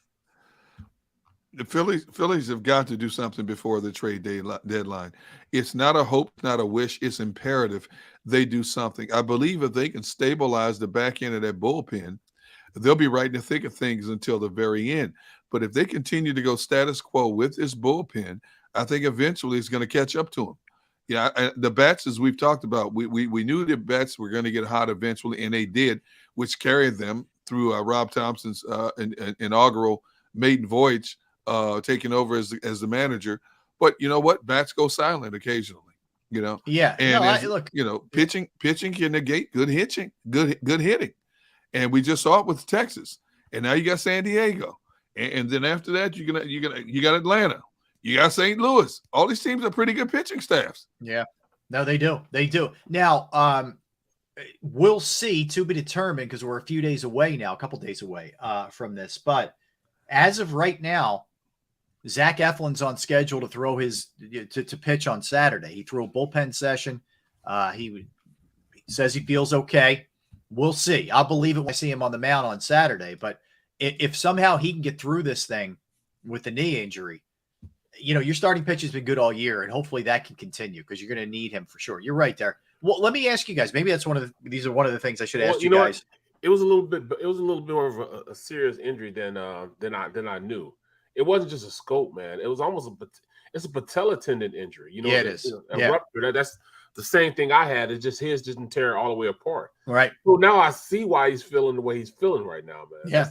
That's tough. It's a big deal. It's a big deal. Yeah, so let me ask you guys, and let me go back to our on the record thing. On the record here, do you feel like the Phillies will make a significant move? We'll be talking about the Sixers before the trade deadline, July 31st. So we have more than a month left as we sit here on June 23rd. About 5 weeks until the trade deadline. Do we think there's going to be a significant or a little? They got a bullpen piece. I don't see how they can make a significant move. They can't afford to give up any of their arsenal offensively. They don't have enough in their minor league system to entice other teams. When a team, especially a team, let's say like Colorado, Cincinnati, Oakland, if they have a key piece, they're going to want some young upcoming talent who's AAA ready, who's close to being in the majors, not some single A or winter league ball type prospect. Okay. And I don't know if the Phillies are deep enough in their minor league system to dangle enough bait in front of some of these teams to get a quality bullpen help. I really don't. So I think we're going to be sitting here by the trade deadline going, they made a move. Let's see how it works out. So nothing that really moves the needle. How about you, Barry? I don't see anything. I look at their roster and then I look at prospects. I just don't see it, man. I mean, Moniak, is he? Would you say he's somebody that might garner some trade value? I don't think there's a ton there, Barrett. He's now in his 5th or 6th year since being drafted first overall. Yep. Yeah, 5th year, and it just looks like he looks like a major league fielder, but it looks like every time he is up and they try and give him a chance. And granted, he had some bad luck with that broken hand, but man, he looks overmatched at the plate. He looks like he can't hit a little bit. Right, and that's the problem. That's why we drafted him. And I don't know. I mean, we don't have anything at this point that we can dangle in front of anybody. So, do I see him making a big move? I mean, they're already, he's already paying out the yin yang as far as being. Yeah, he's already in the luxury tax pretty deep. Yeah, so I just can't see it. I don't see where they can make some hay with it. Yeah. I'm not too optimistic about the prospects of the Phillies making a significant move to lock down that bullpen. I just, based on what I said, they can't afford to give up any hitters. Half their hitters are not hitting the way they're supposed to hit anyway. Right. And they need them. Hopefully they come out of this funk, but they need them for the stretch run. Yeah. The starting pitching has been solid, but you need bullpen help. How are you going to get it? I know. I think the most disappointing guy really for me is Real Muto. I mean, when we first traded for him, I thought he was, going to be the best catcher in the league, and he'd hit the way he was hitting when he first got here, and he has been so underwhelming this year. I mean, it's ridiculous how bad he's been. Even decision making as far as defensively. Yep. No, Barrett. For me, it's Castellanos. It's Castellanos. I don't know what he's doing. I don't know where his head's at. But for me, considering his resume before he got here, I'm still waiting to see it. Just haven't seen it yet. I haven't seen it. But you're right. The scary thing for me is with Real Muto is I just hope catchers sometimes hit that wall around 30, 31. It's feeling like he hit a wall, man. I mean, he doesn't. He's been awful at the plate. He still has that quick release, but he hasn't been as good a receiving catcher. And I thought a guy who was built like him, who's very athletic, would be able to hold up more than some of these bulky catchers whose legs tend to go a little bit. Yeah. But I don't know now, man. I don't know. And you're the one-legged bandit, huh? Well, yeah, right. That's it. Didn't Derek call Harden that a little bit earlier? Right. I admit to nothing. Yeah, that got a little run in the comment section, that one. But if you look at Barrett, the problem is, man, this contract, he signed a 5-year, $115 million deal prior to the 01 season. So you got significant, time left on this thing. I mean, if the way it breaks down, he's making 23 this year, 23.8, 23.8, 23.8 for 3 more years after this. Wow. Scary. That's scary. I just thought he was going to be, way better than what I'm seeing right now. And it's been a gradual decline, and then the past month and a half, man, it's just been, it's just going straight down now. Yeah. It was a gradual decline, but now he's just dropping right off. I feel like every time he steps up, he's going to hit into a double play. Yeah. You do feel like that. That's for sure. Look, hopefully the Phillies can keep this thing going. That's for sure. All right. I want to swing it back because we have Rich Hoffman coming up at 2. Back to the Birds here and this upcoming season.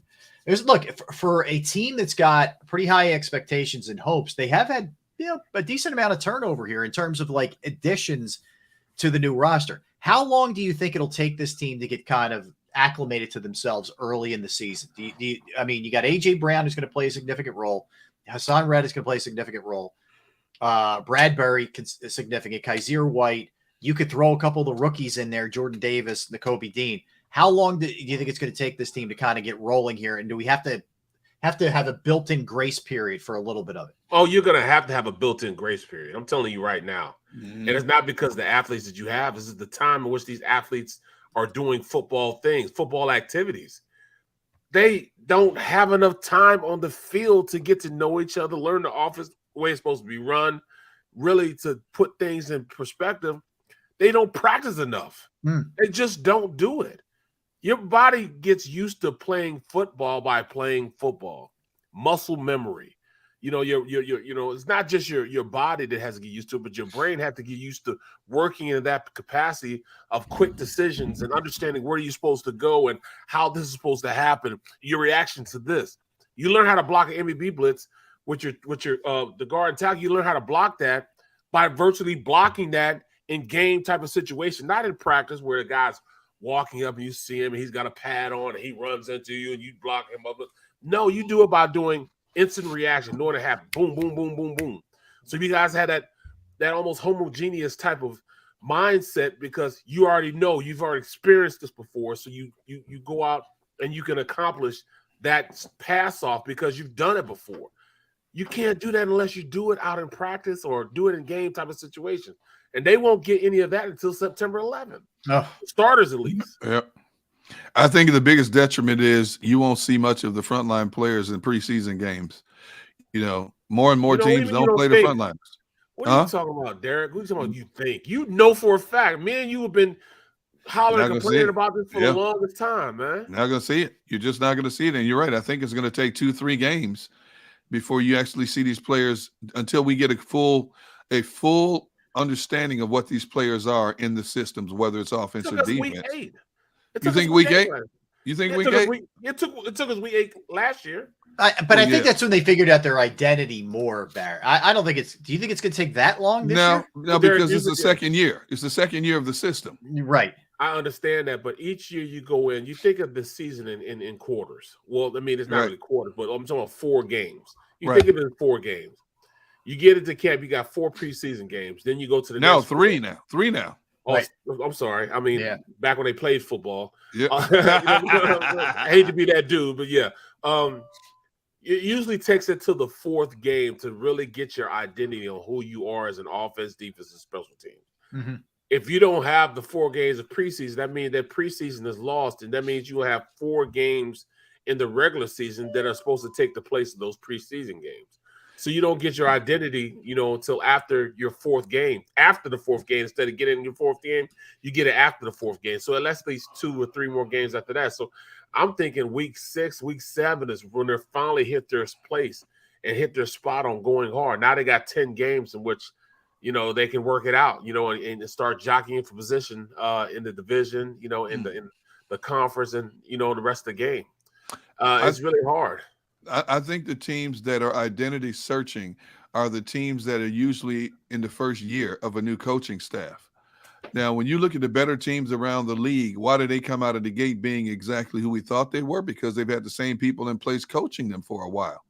I think the teams that have the newness and trying to get to know each other, especially because they basically play flag football in training camp and preseason games now, they take a little bit longer to get up to speed for real game speed and to get that continuity and fluidity down.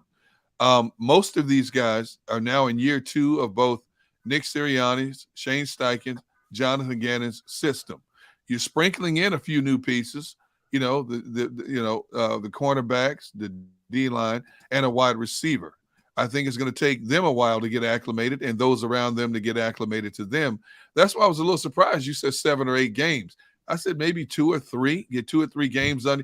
But and I'm not overlooking Detroit. I do think they're going to win that game, but we can't emphasize this enough.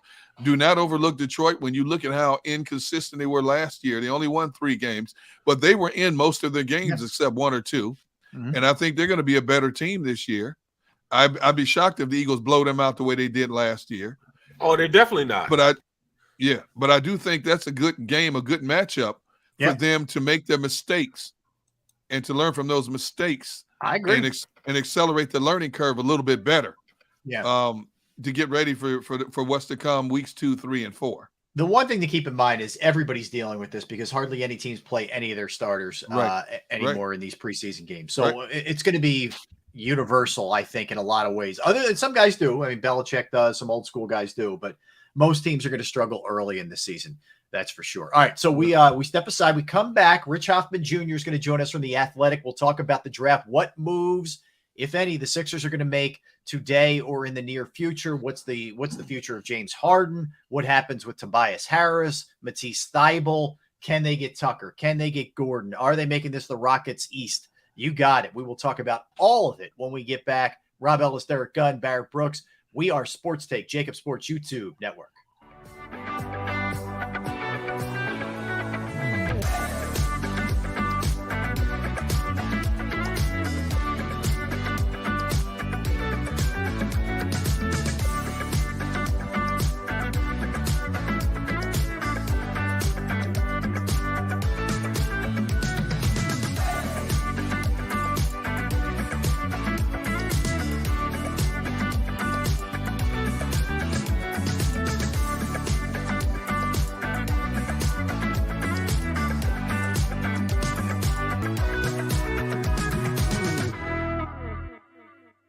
News at 11 with Rick Williams. It's the team you trust to bring it all together. The stories that impact your community, a sports roundup for the locals, and the AccuWeather forecast you depend on. Action News at 11 with Rick Williams.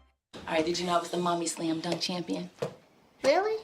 Yes, really, don't sound so surprised. Let's see it. Oh, you're ready. All right, here we go. Let's hear the crowd. So go to right, I go to left, fake 'em out. Mama, go up, mama! She did it.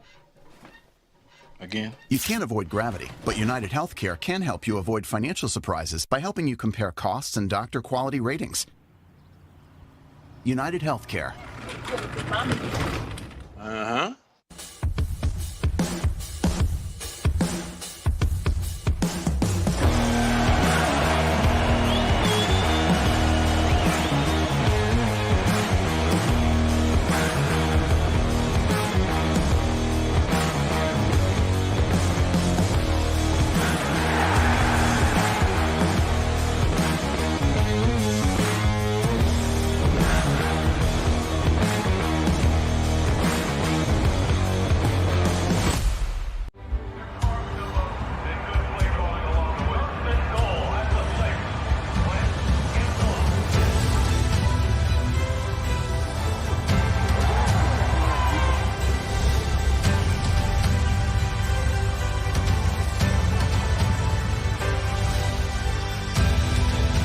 Field of life, First Trust Bank is there for you. Champions on 3. 1, 2, 3. Because Philadelphia dreams deserve a Philadelphia bank. Go for the midnight dares. Go for the game. Go for the hits. Go for the fans. Go for the win. Go to Ocean Casino Resort. Book your trip at theoceanac.com.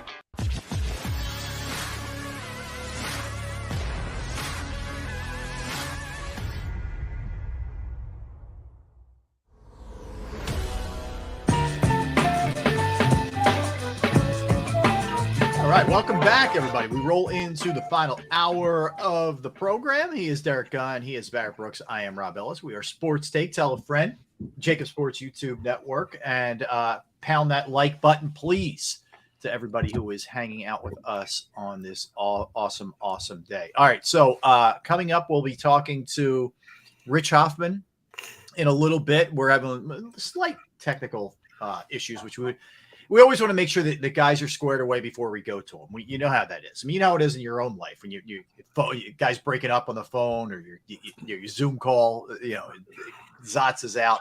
Hello, who? Huh? Modern technology. Yeah, right. You're like, oh my God, man. Right. I was in a patch yesterday morning before we had our pre-show meeting. I was kind of running around a little bit. And I was in this little stretch where I'm trying to connect with this guy, and we were about something, and he's like breaking up. I go to another. I go about a mile down the road. Finally get him back. Same thing happens, and I'm like, my God, man, we just can't get this right. You would think in this day and age, man, for sure. All right, looks like I'm seeing our man now. He does a phenomenal job covering the Sixers in the NBA. Also mixes a little Birds in there as well for The Athletic. There he is, Rich Hoffman. Rich, what's going on, man? Oh, sorry, forgot to turn on my mic. You reminded me of Derek and Barrett. You pull a gun.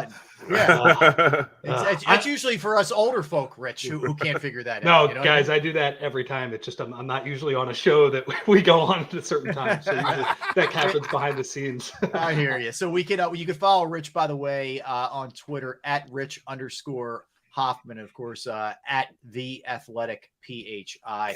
So, Rich, I asked this question to Derek and Barrett a little bit earlier, and I'll pose it to you. It's kind of generic here, but regarding tonight into the draft, significant or just kind of Sixers movement tonight? Yeah, Rob. I honestly, it's hard. It's hard to say. I think it's closer to the. It's probably in the middle of that. Like if significance, like 75%, I'd say I'd say there's a good chance at some decent moves with depth pieces with Danny Green, Matisse Thybulle. I don't like if you're saying significant. I think that the only person that would qualify as that would be Tobias Harris. I find it. They're trying, they're certainly landscaping the league. That is a hard contract to move, and at this point, especially when you don't really have a lot else to trade with it. So I would lean towards Well, let me ask you about the mechanics, Rich, real quick. I'm sorry, Derek. Would the mechanics be? Would it be Thybulle sweetener in a Harris deal? Thybulle on his own? How does that work to try to unload it? It's what is it, $71 million over the next 2 years? If it was 1 year, it'd be a lot more movable. But how do you think the mechanics of a Harris trade would work? That would be the one where you would be willing to give up the most, and your two sweeteners, I would say, are Thybulle and the pick. Those would be the two things you would give up. And I think if there is a move to be made for Harris, that is when you would give up that stuff. Thybulle, he's not moving by himself. He's not. They're not going to trade him to open up the taxpayer mid-level exception for PJ Tucker. I do think there is an understanding that Matisse Thybulle right now is a one-way player, a specialist, and he has not really helped you in the playoffs as much as he has helped you in the regular season. But you don't need to attach him to the 23rd pick. You don't need to do all of those things to get PJ Tucker or somebody like that there. I think if he were to move, to me, it would probably be for a rotation-ready player now, or in that bigger Tobias Harris move where you're just clearing off a ton of cap room there for you. Right. Would you protect Maxey at all cost? So, Gunnar, I would say with Maxey, nobody is ever untouchable in the NBA for sure.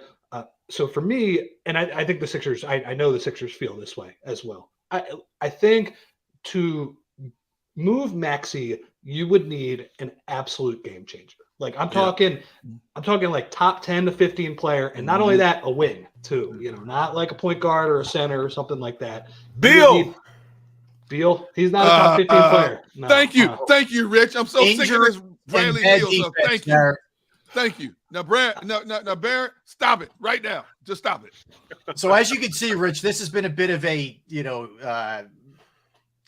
polarizing issue for us. All right, it's 3-1 now. Yeah. I'm not the biggest Beal guy, Barrett. I'm sorry. He's injury prone. I think Maxey was better than him last year, unfortunately. That's kind of that. Maybe he'll bounce back. Oh, did you hear that, Barrett? Did you hear that? Yeah. So I do. But I do think like there is a difference between Beal, who's kind of in, he's probably in like the lower end all-star. So, like 25th best player in the league, something like that when he's right. I think there's a major difference between that and the type of guy that they would need to move for Maxey. Because here's the thing with Maxey. They have him under contract for cheap over the next couple of years. I think it's right around $3 million. So that's important when it comes to filling out your roster currently. Like he is going to outperform that contract over the next 2 years. And when we see, with this Harden deal, again, this has been reported and rumored, when the details come out, if it is in fact 3 years, if it is, the opt-in year and then 2 more, or just a different year, to me, that signifies they have 2 timelines here. They have 3 years where they'll go all in for it with Harden. And then 3 years from now, Maxey is about to get paid, but you can have cap space to bring in other players. Do that is what that would signify. So they're gonna, for the most part, because I don't think they're getting a top 15 or whatever player for Maxey. Right. He's not going anywhere. See, thank you. I love this man. Now Barrett's down. He's down. Yeah, Rich. I was sorry, just thinking, I was just thinking that we've heard Embiid say, we got to get this guy here. That's who I want here. I thought that it was going to be almost a sign and trade, thinking of all right, he's going to be, he's not going to take the $180 million, and if he opts out and if he opts in, he's now welcome to get like what $280 million, and it'd be a sign of trade. He opts in, signs with the the 76ers. They send the draft pick, they send Tobias, they send Maxey there, and that and all things will be well in the universe. So I guess it's not happening. No, and I think the Beal thing probably went out the window when you traded for Harden. It just if your big three is Harden, Beal, and again, like you said, you're gonna have to break up Tobias, probably have to trade Maxey. Like it's 2 small guards in Embiid, and you have even less in terms of depth than you've had. So I don't think that'll happen. And Bradley Beal is not as good of a shooter as Tyrese Maxey, and that's important if you have James Harden. So yeah, I don't think that's going to happen. But I also think Washington, weirdly, they should have traded him, 2 or 3 years ago, because their team is just not good enough to justify continuing to pay him. They need to actually rebuild and do it the right way. It seems like he's coming back, though. It seems like he likes playing there, and they're okay with being the 12th seed or the 10th seed or whatever it ends up being. Yeah. All right. Well, I got to ask you, Rich. So we're all assuming opt-in for Harden, and then if there's 2 years on it, oh, geez. I loathe all of this, but I'm asking you, what are we looking at here in terms of the numbers for those 2 years? 30-ish for each year, and we're going to be sold that that's some kind of bargain, and his hamstrings magically healed and all that stuff? Like, is that what we're looking at here? It's going to be a lot. Yeah. I think 30 is probably the low end. Yeah. So that's what it's going to be. But I mean, and guys, I get why you're not crazy about that. I guess my only counter to that would be like, all right, you're going to give them 5 years where it's like $30 million, and then those years are a disaster. So they look, if this happens as we kind of all expect, hasn't been made official, it's just been reported, but reported by good people. I think that they're going to bank on Harden being better than he was this year for the next couple of years. And we'll see. I watched the same games you guys did, all of those things. But yeah, I think if he only accepts a 3-year deal, it's going to be for a decent amount of money per year. Is there thinking, Rich, that the hamstring wasn't fully right? He gets a full summer of knowing, working with Doc and whatever the Sixers assistant coach is, and knowing what this team's going to look like. Is that their reasoning, other than Morey's just, gaga over him? Like, what's the rationale behind he's going to be better than he was last year? Well, that's the internal hope. As far as re-signing him, I think it's your bed's already made. I mean, you can't replace him. So if he leaves, like you're going to be picking from a bad free agent crop, and you're not even going to have the money to replace him. So look, re-signing him it's a no-brainer at this point. Basically, is my way of putting it, because there's just no way you could build around the roster. Like, the NBA is the salary cap system in the NBA is punitive, man. There's not a lot of different options you can have. And once you're already over the cap and you let these guys walk, you can't just replace somebody with that money anymore. And this is one of those situations. I think internally, those are the things you hear. Yeah, the hamstring has been a little bit of an issue. Although I will say James Harden he downplayed that even when he was struggling. So, we'll see. But I do think like those are the positive. That's the way to spin it positively. That, give him a full season here, give him a full summer off, and he's had a weird couple of years for sure, and he'll be better. I would be surprised if he wasn't a little bit better than he was this year, guys, just with the added motivation. And I do think the hamstring was bothering him a little bit, but he needs to be a lot better, unfortunately. So he's got a long way to go for that. What do you think about the rumor out there about them getting PJ Tucker at 37 for the money they're going to try to pay him, which is not a lot, but still $10 million a year for a 37-year-old guy. Yeah, and that is where Harden opting in is pretty interesting, right? Because obviously you guys know, like the NBA, they have a soft salary cap. You can go over it for whatever. But where the Sixers are, that $10 million, to give PJ Tucker that $10 million per year, there is a thing called the apron, which is like $30 million above the cap. If you give PJ Tucker that $10 million, that becomes a hard cap. You can't go over that if you use this big mid-level exception. And they are right up against that right now. I think they can create the space to do it. And I think they can move around some of these back-end pieces to get there. But that is why Harden opting in is like a fascinating decision, because the way to make it easier to get PJ Tucker is for him to take a little less this year. And maybe you give him a little more, like, you could make the money roughly the same over the next 2 years and it not matter as much. So I'm very curious to see how that'll work, because to me, like, I think you could give him, whatever, these $30-40 million.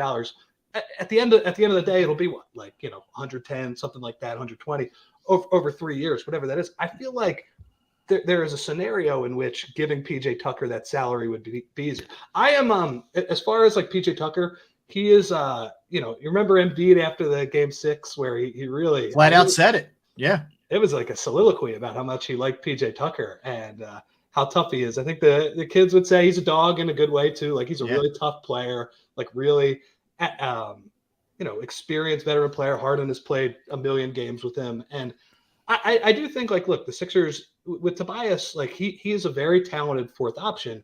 But if you were to replace somebody like PJ Tucker with him, I feel like you would be able to improve in the areas like defense, toughness, all of those things, where they already have enough scoring with the top 3 guys. They already have Harden, Maxey, and Embiid. That's plenty. Like, that's plenty of shot creation, all of those things. So I don't think it would be a bad move. I am worried that he's 37 years old, though. Like, he justified that salary this year, but I mean, like, guys, getting up to 38, 39 years old, that's fairly unprecedented for a role player to be pretty good. Yeah, especially for a guy who gives you maybe 6-8 points a game. I mean, you're obviously bringing him in for his defensive prowess and his toughness more so than anything else. But I think to spend whatever money they're going to spend, you need more two-way players. Somebody can give you something at both ends of the court, which they sorely lack, which is why they exited in the second round again. Yeah. And I think at this point, they would just be like, look, we're going to go with the defense. And yeah, you're right. He is a completely limited offensive player. He is, like, his feet are cemented into the floor in the corner 3, and that's the only shot he takes. But, he brings offensive rebounding. He brings and toughness. I will say he brings toughness. And I will say, like, it was interesting watching him play for Miami this year, because with Harden, like, when he was Harden in Houston, PJ Tucker didn't move at all. Miami, he did a little bit more because they have like a little bit of a movement system. I was impressed with the play. I don't think he would be a bad guy to bring in, but I also don't think the Sixers are like, and I think there's a lot of interest there. I don't think they're going to completely sell out to get this. Okay. Rich, since you Derek and Rob would burst my bubble with Beal. All right, 23rd pick. We're just staying at the 23rd pick then. I mean, let's hope nothing else we can do. Let's hope not, but anyway. We'll see. I mean, I think Green's salary, you might be able to get, a $10 million player who can actually play, unlike Danny Green, who was hurt this year. There might be some guys who could fit in that. And I wouldn't be completely opposed to that. Like, as much as I think the Sixers have done well in the 20s in recent years, like I think they're much better at picking in the 20s than they are at picking at the top of the draft, for sure. Right. Yeah, which is too bad because it matters more at the top of the draft, unfortunately. Like it would be better if that happened. But I think there are some guys who might be able to help them with this pick, but for the most part, and I think they are operating this way, guys. It's really hard for a rookie when you're trying to win a title to even play a rotation part. Yep. I think even if you draft like a senior in college, and there are a couple of guys who I like who could fit that spot. Like there's a guy, EJ Liddell from Ohio State, who I'd be really interested in as a, kind of a piece. It's a lot to ask of those guys. There's not always those Tayshaun Princes that are good right away. Those kind of players. So it's hard. Rich, what do you make of the Michael Rubin timing of this? He steps away, he sells his 10% of HSBE. There's a lot of scuttlebutt that I don't want to say side deals. It's not like, but he's going to be able to do some things with some players that may draw them to Philadelphia where it's not counting against their cap. Is this just we're all thinking way too much here, or is there more? Yeah, I think it's something that's been in the works. Like it's true. His business is blown up, and he's trying to basically own sports in a couple of years when it comes to gambling and collectibles and maybe even streaming rights and all of that stuff. I do think that part of it is really fascinating, though, Rob, because I will say, like the NBA, and there was a lot of noise about this at the time. They looked into his friendship with James Harden when Harden was not a member of the Sixers, and the Sixers were basically, flashing their eyes at him and hoping that, he would ask out of Brooklyn, and that was a part of it. And I thought it was really fascinating. I think it was in your Ron Weitzman's story yesterday where Michael Rubin, it was in a couple of stories where like Adam Silver was like, hey, you can tamper now. You can help them even more at this point, which I just thought was like, that's kind of Silver said that? I would say I think he was on the record. He's like, maybe he'll be able to help out, the Sixers in other ways now, basically. Okay. And it was acknowledged in a couple of articles. Maybe he didn't say it exactly, but it was mentioned. It was in there, and it was, it was communicated to Michael Rubin. And so I think he's a good guy for the Sixers to have on their side. Like, does it matter at this point, like when it comes to recruiting free agents quite that much? No, I'm not sure about that, like right now. But as far as a kind of a powerful ally to have, he really is a very connected guy in those NBA circles. He really is. So, but no, I think it was something that had been in the works for a while. Interesting. All right, let me ask you about Eric Gordon, because it feels like we're a lot of former Rocket talk here. Making somewhere in the 20 range, a team option next year, the following season. I mean, after this year, a guy who would fit the bill of something that they need here in terms of instant offense. Has a good relationship with Harden, knows how to play with Harden. Potentially, if Tucker were here too, I don't know if any of that could all work together. But what are your thoughts on Gordon? How realistic that could be? Yeah, I think he's on a list of these 10 million. He makes a little more. That would take, I think, some more matching salary, maybe like a Korkmaz or somebody to get in there. He's on the list of guys that they could take in, for instant help this year. And I actually like Tucker among those two a little bit better. Gordon's he's a little smaller. He's a tank. He's like Harden. Like he's definitely a tank. And I know there's been some hand wringing about, like, do you want to rebuild the 2018 Rockets again with those guys? I mean, 2018 Rockets were a good team for sure. Right. But I think he's definitely an option that they have looked at. Houston is shopping him because they are clearly in rebuilding mode. Would I be stunned if he's on the team in a couple of days? No, I wouldn't. But I think he's only one of 7, 8 options, something like that. Hey, Rich, outside of the 76ers, which team or teams will you be watching closely tonight to see what they do, whether it's in drafting or by way of trading? Well, I'm excited for the top 3. Like I like all 3 of those players, but it's kind of interesting that they're all big guys, and big guys they don't really move the needle quite as much anymore, unless you're Joel Embiid or Nikola Jokic, right? There was a stat the other day I saw. Since 2002, there have been 18 centers drafted in the top 3. 3 All-Star appearances, and one of them is Chris Kaman. I think the other 2 are Embiid and Dwight Howard. Chris Kaman, which is crazy.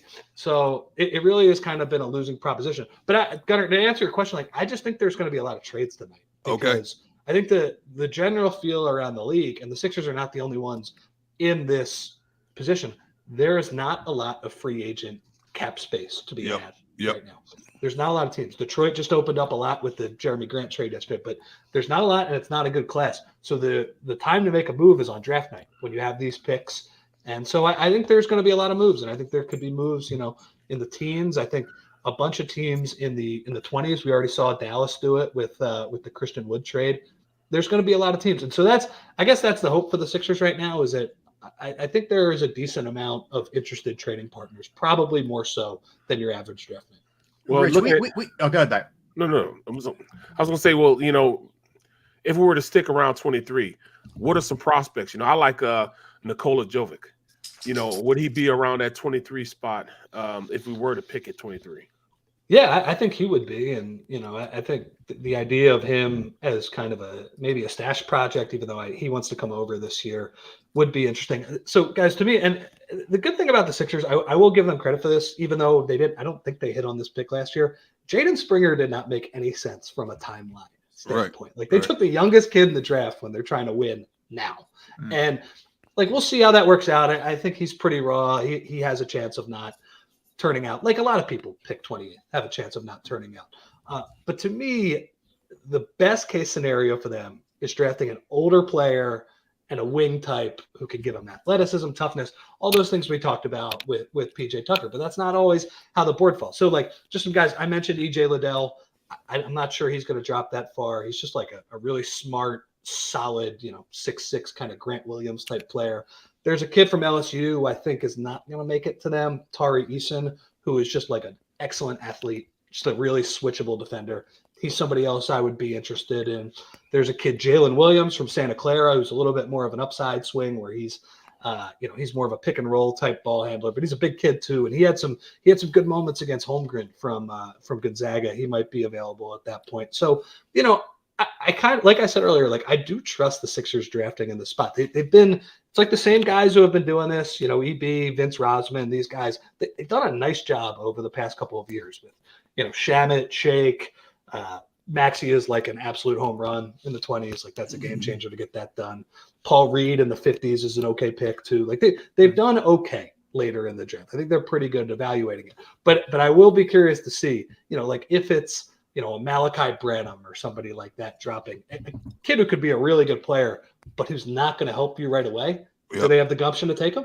Are they willing to do it when you have these depth problems? And this is the one asset you really have to play with this offseason. I'll be very interested to see that. Yeah, me too. That's for sure. Rich, let me ask you, just sort of jump around the league a little bit.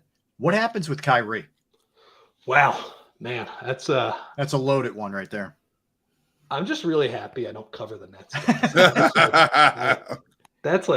That's complete nonsense. That's the nonsense team right now, where it's just ridiculous. I think it's very funny when you see Woj on TV, who's very plugged in and obviously, gets all the stuff first. I think it's very funny when he's just man, I don't know. It's a complete wild card. Would he actually take a mid-level exception from the Lakers because he was disrespected? I don't think he would, but he is the one person who I think is look, he lit half the salary on fire this year for no reason at all. So if I had to bet, I think Kyrie is going to be back, because if they lose him, it's like the Sixers. They can't replace him.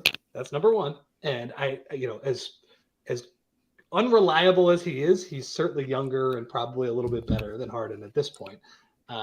And then what do you do? He's Kevin Durant's friend. Kevin Durant has put up with his nonsense for the most part. And then, so is Kevin Durant going to want to leave after that? So I think ultimately he's going to come back. But I do think it's interesting. The Nets are playing hardball. It seems like they are going with the Sixers Harden route, where they are, they're trying to give him a 2 or a 3-year deal. And not because they want to operate on 2 timelines. They're just not sure if he's going to be there for a while. And Kyrie Irving has been, I think, disrespected. I think it's clear that in some of the reporting, he's trying to make, a leverage play at some point to try and get out of it. I think the likeliest scenario is that he's back, but man, I wouldn't bet on it. And I wouldn't bet on knowing what that guy is going to end up doing. All right, last one for me, Rich, and we've talked about this. It's a real issue with the league. John Wall sits out the entire year last year. He's opting into 47 Harden-esque kind of numbers this year, and he's going to. They have no prayer trading him. They're going to have to end up buying him out, and he'll end up going, to better, greener pastures, if you will.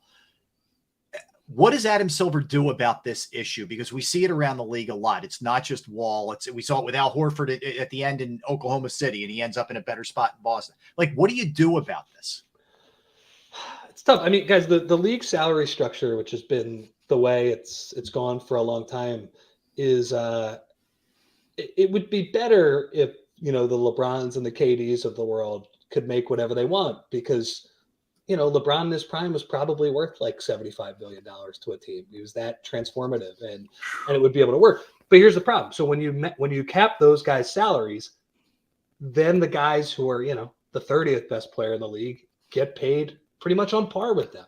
And that's how you get these type of bad salaries. It's funny. The Supermax contract, which is what John Wall signed a long time ago, that was supposed to be able to keep you. That was when people were worried about player.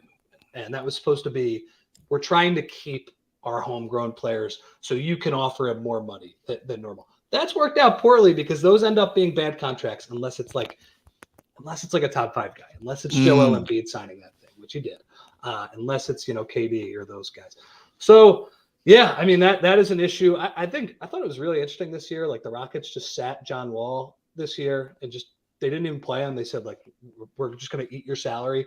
They got like 1/100th of the guff that the Sam Hinkie Sixers would have gotten for that, just because they wanted to play these young guys who look, and I think they're going to be okay. Like Jalen Green, all these guys, like they're Josh Christopher, they're going to be okay in a couple of years. But come on, they're doing the same thing the Sixers did, pretty much. Mm-hmm. So is Silver forcing a GM on them? Is he going to do that? Which we don't talk about how he forced the freaking Colangelos in there. And you mentioned Oklahoma City too. I mean, they did that with Horford. Horford was winning them too many games, and they just were like in the middle of the year, no, we're done. Like, go home. Like get out of here. I love that it's acceptable now, but it wasn't then.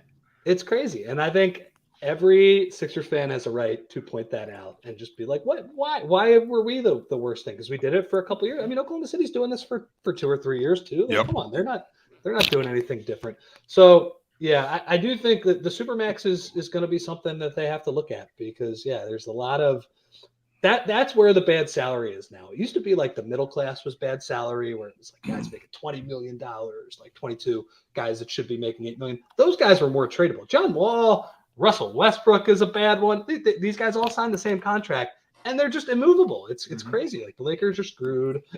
The Rockets are just going to have to eat this. I mean, the only rumors that you hear for those two guys are, would they be traded for each other? And the answer that's no. Yep. But it's a bad situation for sure. And I don't know what Adam Silver would do, but guys, the other thing too is like in 3 years when I mentioned the Sixers 2 timelines and they'll have cap space, guys, like $40 million is like not going to be that much money if this TV deal is what they think it is. That's crazy. Wow. It's gonna be a lot, but it's gonna be what like 23 million was a few years ago, and it's just so I guess that's some of the hope with whatever number you Rich, speaking of that timeline, last one for me. How much longer is Embiid patient? Yeah, I mean that's the other thing too. When it's nice to say now that you have the 2 timelines, but Embiid doesn't want to wait 3 years for this great opportunity. So I mean, and look, I think they're going to make an honest effort to do both, like to be competitive now. And then hopefully when Harden, hopefully it's like the moment he turns into a complete pumpkin to say, okay, goodbye. And you can move it. But that's always the interesting question. I mean, it's not going to be this year, Rob. I think he's going to continue to put up with it. But look, as much as he has never said that he wants to leave, that's just the way the NBA has worked for a long time. If a superstar player feels stuck and they actually want to win a title, and Joel Embiid wants to win a title for sure. Like he's not one of those uncompetitive guys. I think he values being a lifetime Sixer, all of those things. That is what's hanging over this franchise. Like, right, how can you keep this guy? How can you continue to do it? Do I think he's pretty clued in on what their plan is and what they're trying to do now? Yeah, I do. And I think he's probably a little more clued in than he used to be. Mm-hmm. He kind of like to be he used to say like, I'm a player. I don't get paid to make those decisions. I think, and by the way, I think that's the right way to go about it. Like, you're right. Like, yeah, you shouldn't be making the decision, but I think he's a little more of a part of it now. He's a little more clued in. And look, he's got a good relationship with Daryl Morey. So like, I don't think there's like any like sirens that need to be going off right now, but yeah, that's with every move they make, is he going to be happy? Is he going to be willing to do this? Because there could be a point where that becomes an issue for sure. All right, Rich, we appreciate it, man. Yeah, Again, man. you follow Rich on Twitter at Rich_Hoffman. And of course, awesome job at The Athletic PHI, The Athletic Philadelphia Sixers beat writer. Rich, good information, man. And thank you much, bro. Great information. You're gonna have an interesting night tonight, man, for sure. I appreciate it. We appreciate it. Thank you, Rich. Okay, guys, thanks for having me on. Take care. You got it. All right. So he's. It sounds like, guys, he's kind of feeling 23 could be dealt for something. Maybe Thibault gets moved, but it doesn't feel like, at least tonight, he's feeling something major coming on. Yeah, that's basically what we felt. I think there could be a move, but I don't know if it's going to be a wow factor move that we can't wait to talk about tomorrow. I think it could be a type of move where we sit here and go, okay, all right, let's see how it plays out. You know, nice role player, maybe a fifth starter, maybe sixth man off the bench, maybe. I think there's going to be a lot of maybes attached to whatever they do tonight. Yeah, no, I agree. All right, let's come back, guys. We'll do a little open talk. We'll dive into a bunch of different things, including and Barrett, no Bradley Beal. Okay, we're done. Done. Sorry, Barrett. Sorry, we're Barrett. done. That's wrong, man. You wrong for that, man. Y'all wrong. Wrong, D-Gun. Wrong again. Trying to tell you. Hey, look, Barrett will have the last laugh if they start off the year poorly and they can't score. So I know. We'll never hear the end of that, but that's the way this works. All right, so we'll come back. We'll put a bow on this one. We got a bunch of stuff to do as we jump around. I got a good on this date in sports history for you guys that you'll enjoy when we get back. Derek Gunn, Barrett Brooks, Rob Ellis. We are Sports Take, JAKIB Sports YouTube Network.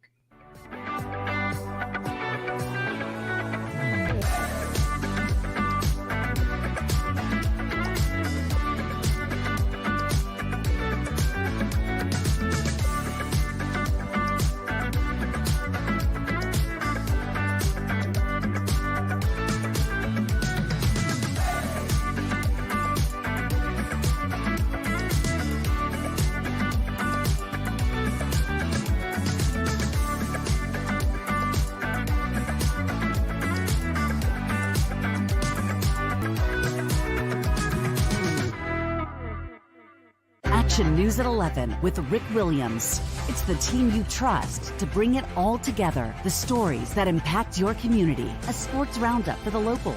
And the AccuWeather forecast you depend on. Action News at 11 with Rick Williams. All right, did you know I was the mommy slam dunk champion? Really? Yes, really don't sound so surprised. Let's see it. Oh, you're ready. All right, here we go. Let's hear the crowd. So go to right, I go to left, fake 'em out. Mama, go up, mama! She did it. Again? You can't avoid gravity, but United Healthcare can help you avoid financial surprises by helping you compare costs and doctor quality ratings. United Healthcare. Uh-huh.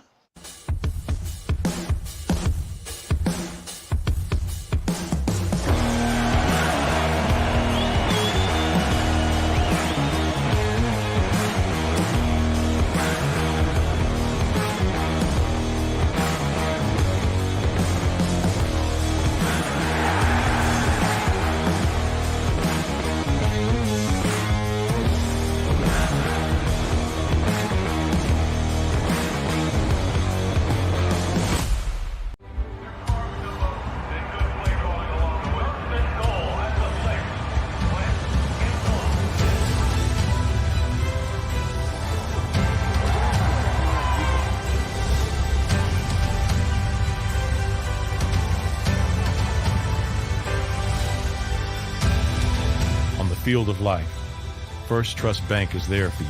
Champions on three. 1, 2, 3. Because Philadelphia dreams deserve a Philadelphia bank.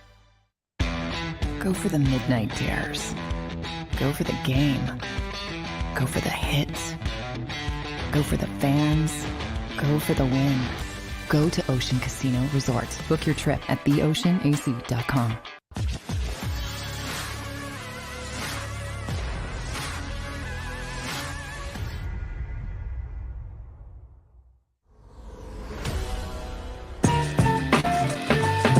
All right, welcome back, everybody. Final segment of the show. Rob Ellis, Derek Gunn, Barrett Brooks, Sports Take, JAKIB Sports YouTube Network. Remember, every day, 12 to 3 Eastern Time, we are here on JAKIB Sports YouTube Network, and we'll be back and rocking tomorrow. So Joey B asks, Rob, what's the story behind that picture over your shoulder with Larry Bird and Julius Erving fighting?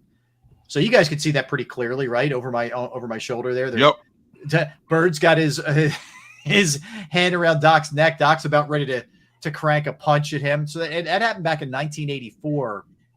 Those two went at it. It was November 9th, 1984. And they had just been getting under each other's skin, man. And Bird was not afraid to talk smack. Doc was a guy who was a very calm, generally sort of peace-loving dude. But when his buttons were pushed, Doc could go off. And it got pretty nasty. It ended pretty quickly. They were good afterwards, but that's what happened. It was one of those moments. The other picture is Chuck Bednarik over Frank Gifford after he just clocked him. That hit knocked Gifford out not only for the rest of that year, but the rest of the following year. That's right. So yeah, that's what those two pictures are all about. We appreciate everybody in that comment section. That's for sure. All right. Did you guys see the overtime of the Avalanche and the Lightning last night? So the Avalanche ended up winning in overtime 3-2 to take a 3-1, pretty significant 3-1 lead in the Stanley Cup Finals. But the problem is they had too many men on the ice, and it was not. Yeah, called. Man, they got jobbed. They got jobbed in that game. Great game, another great game in this series. And when they go and the way they scored the goal, it reminded me a lot of that 2010 series between the Flyers and the Blackhawks. Oh. Remember when the Blackhawks scored the deciding goal from the side of the net? Yep. And everybody's just standing there wondering what's going on. And all of a sudden, Patrick Kane realizes the puck's in the back of the net, and he's celebrating, and people are looking at him like, what's wrong with this guy? Yep. The same way this goal happened last night. The way it's stuck up on top of the net underneath, I didn't even see the puck go in. I had no idea. Like, Sean McDonough is one of the best hockey broadcasters, play-by-play guys you'll ever hear, and he's doing the games for ABC and ESPN, and he didn't even know what happened. Like, he did not know what happened there. I didn't know either. I really didn't. No all of a sudden, the Colorado starts celebrating. You're like, what are they celebrating? Then you watch the replay, and it just stuck. He went top shelf underneath the crossbar, and it just stuck there. Crazy. But to lose is one thing, but to lose the way Tampa Bay lost that let's face it, Colorado was putting pressure on them left and right, and I'm sitting there going, it's only a matter of time before Colorado finds the back of the net because Tampa couldn't get the puck out of their own end, and Colorado's just peppering them with shots that buzzing around the net. And I'm thinking this is going to eventually end, but to lose it like that, when there should have been a call for 2 men on the ice, and you don't get to see the call until hours after the game. Oh, how do you not have a replay just to check and make sure everything's okay? I don't understand it. Too many men on the ice can't be challenged, and I'm not sure why. That's got to be changed. No. And the argument in hockey is, and Barrett, you can appreciate this. So the argument with people in hockey is you could call that almost every time, like you could call a hold almost every time. Yep. Okay? Yep. So that's the counter to this. But to me, in that kind of moment, man, in a Stanley Cup game, you got to look at that. And it wasn't just your run of the mill, one guy jumping on almost simultaneously. Like they had 6 on there longer than they should have. Yes. Okay. Yes. So that had to be looked at, in my opinion. It had to at least be reviewed. And I don't blame, like, John Cooper, the coach for the Lightning, was like sort of destroyed. He was like kind of whacked out after the game. It was weird. He was sort of like babbling, but you could tell like they were stunned. I think it's 90% of the teams that go up 3-1 in an NHL Stanley Cup Finals win the cup. Yeah. So Tampa's in trouble. Like their streak is in big trouble here. Yeah, and the way Colorado's playing, it could end, in Game 5. Yeah, and the way, I thought they were more evenly matched, but Colorado was, man, they're so strong. My goodness. Jeez, wow. Man. I was hoping it would go to 7 games. I just wanted to see a 7-game series. Me too. I could care less who wins. I just want a deep series that exactly. Every overtime, the whole thing, and it was a good game. We don't have any skin in the game, so no. Like I said, like we keep saying, what they're playing isn't what the Flyers play. It's a completely different sport. That's for sure. So we touched on it a little bit earlier, but yeah, I was bummed by this one. You know, I like guys who are characters, and Tony Siragusa passing, a guy who was a really good player and a character of the game and a character of the broadcast booth too.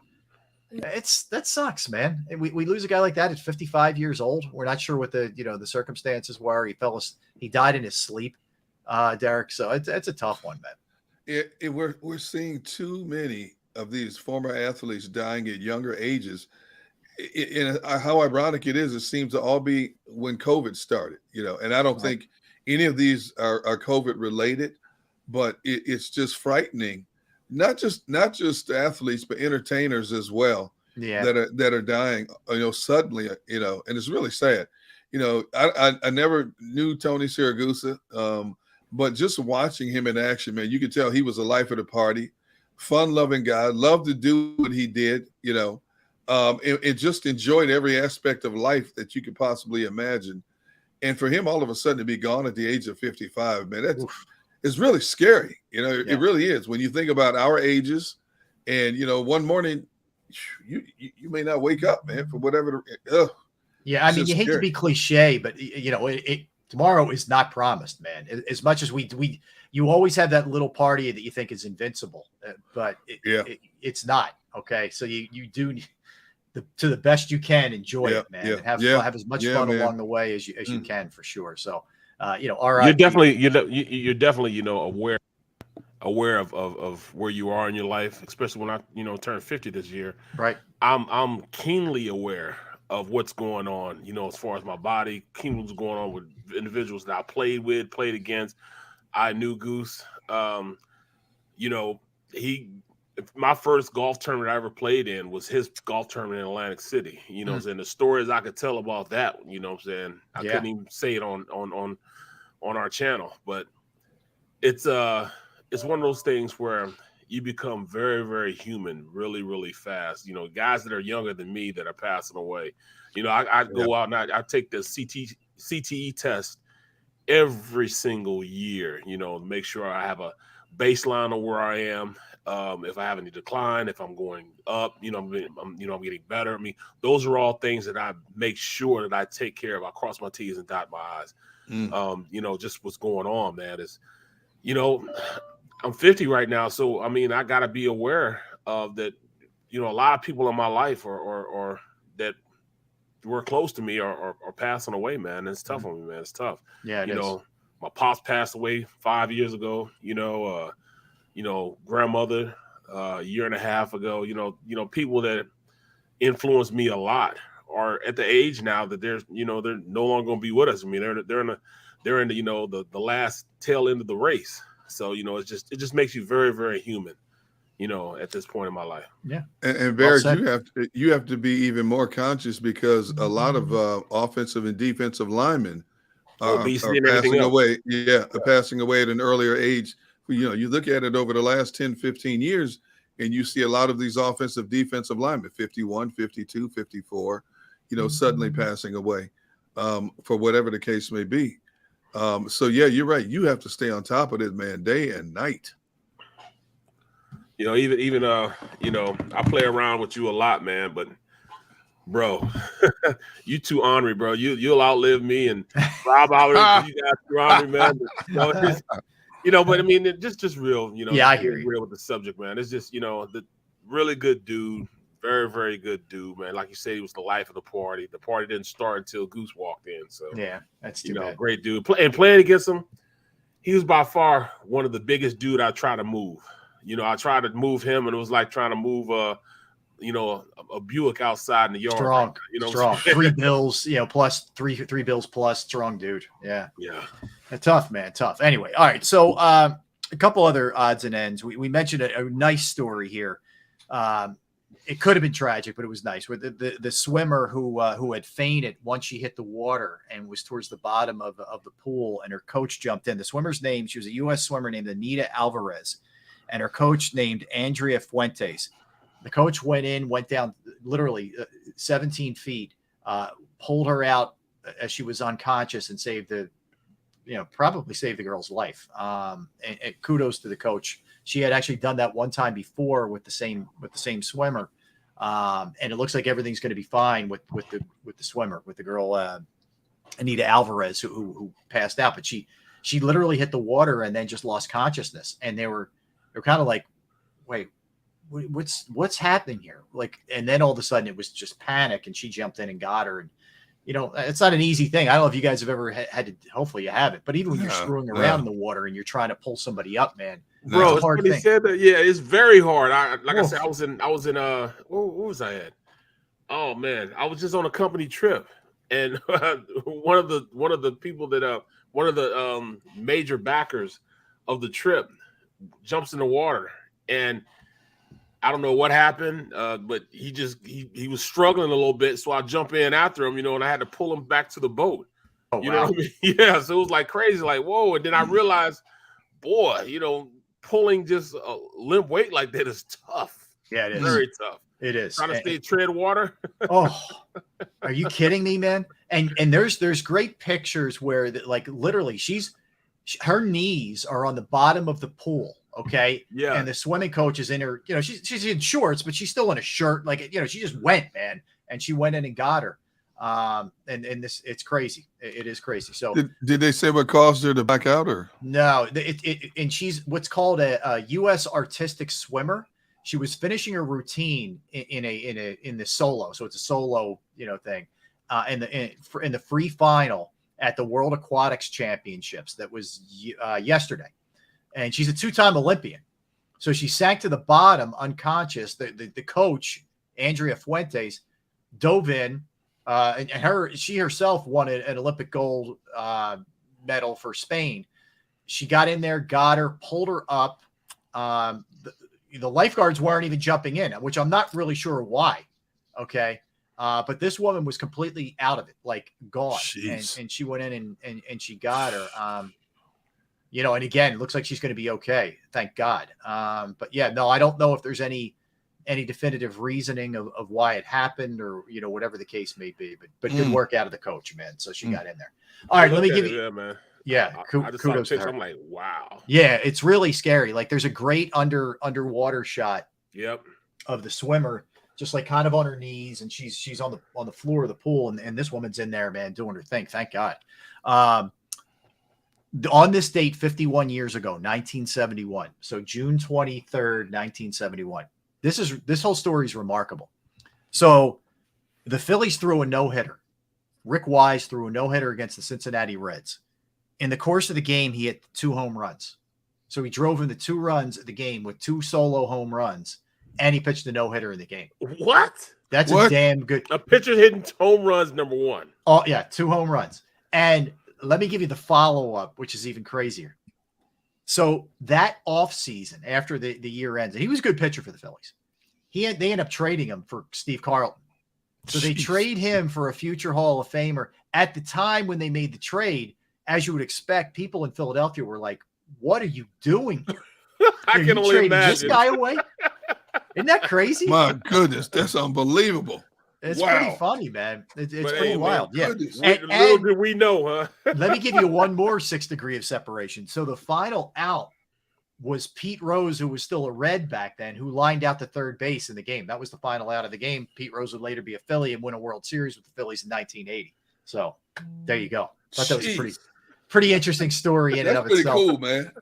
Right there. Yeah, but how about that? Oh, you do all those things, you get traded, man. It's crazy. But it's professional sport. A lot of our teams need to start doing that. Yeah. I mean, if they're, if we see them just a little bit of decline, let's trade them. Get them out of there. All right, so let's circle back to something we mentioned right off the top, or early in the show. Arch Manning, who is the grandson of Archie Manning, the nephew of Peyton and Eli, has committed to Texas. It was Clemson, Alabama, LSU, Georgia, and Virginia were including Texas, I should say, were his final 6, and he goes with Texas, which is interesting because they haven't been great lately, Texas, but they have a coach in Sarkisian who has been a quarterback kind of whisperer at his various stops, including Alabama, where he had Devontae Smith and Tua and those guys after he left the NFL. So I think he's headed where he thinks the guy can get him prepared enough for the NFL. Let me give you one other reason that people think he chose there. Not that the other markets aren't big. Some of them really are. But the thought is he could automatically be making over $3.1 million in NIL money, name, image, and likeness, just in his rookie or in his freshman year at Texas. Jeez. This is the other consideration now with kids. This when they're going to NIL certain stuff schools. is crazy, man. It is. I am so jealous. So jealous. Yeah, I hear that. He's making more than I made my entire NFL career. I hear you, Lord. man. Can you imagine 18 years old walking in at 3.1 million? I'd be in trouble. I would be in massive trouble, man. It would not be good. I wonder also what percentage of his final decision to go to Texas was based on he has an opportunity to go in there and start right away compared to some of the other big name schools you were talking about. True. Yeah, yeah. No, Why didn't he go to Ole Miss? You know, Ole Miss is where his family, you know, have their roots at, you know. Because Ole Miss program worse than Texas program.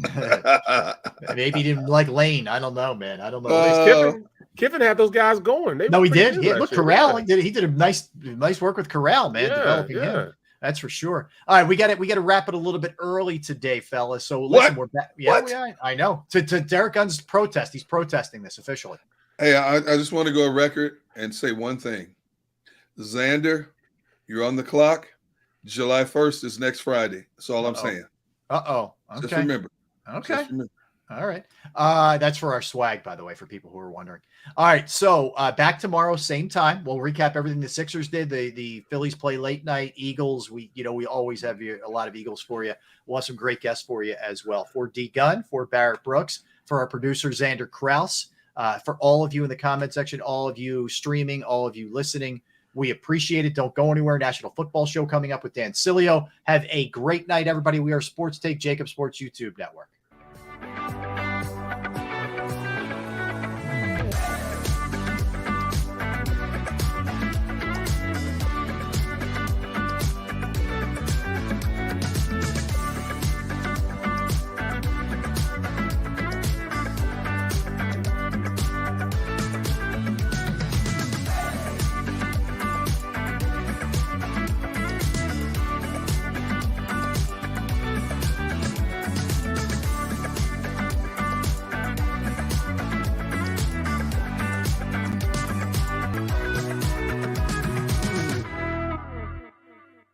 News at 11 with Rick Williams. It's the team you trust to bring it all together. The stories that impact your community, a sports roundup for the locals, and the AccuWeather forecast you depend on. Action News at 11 with Rick Williams.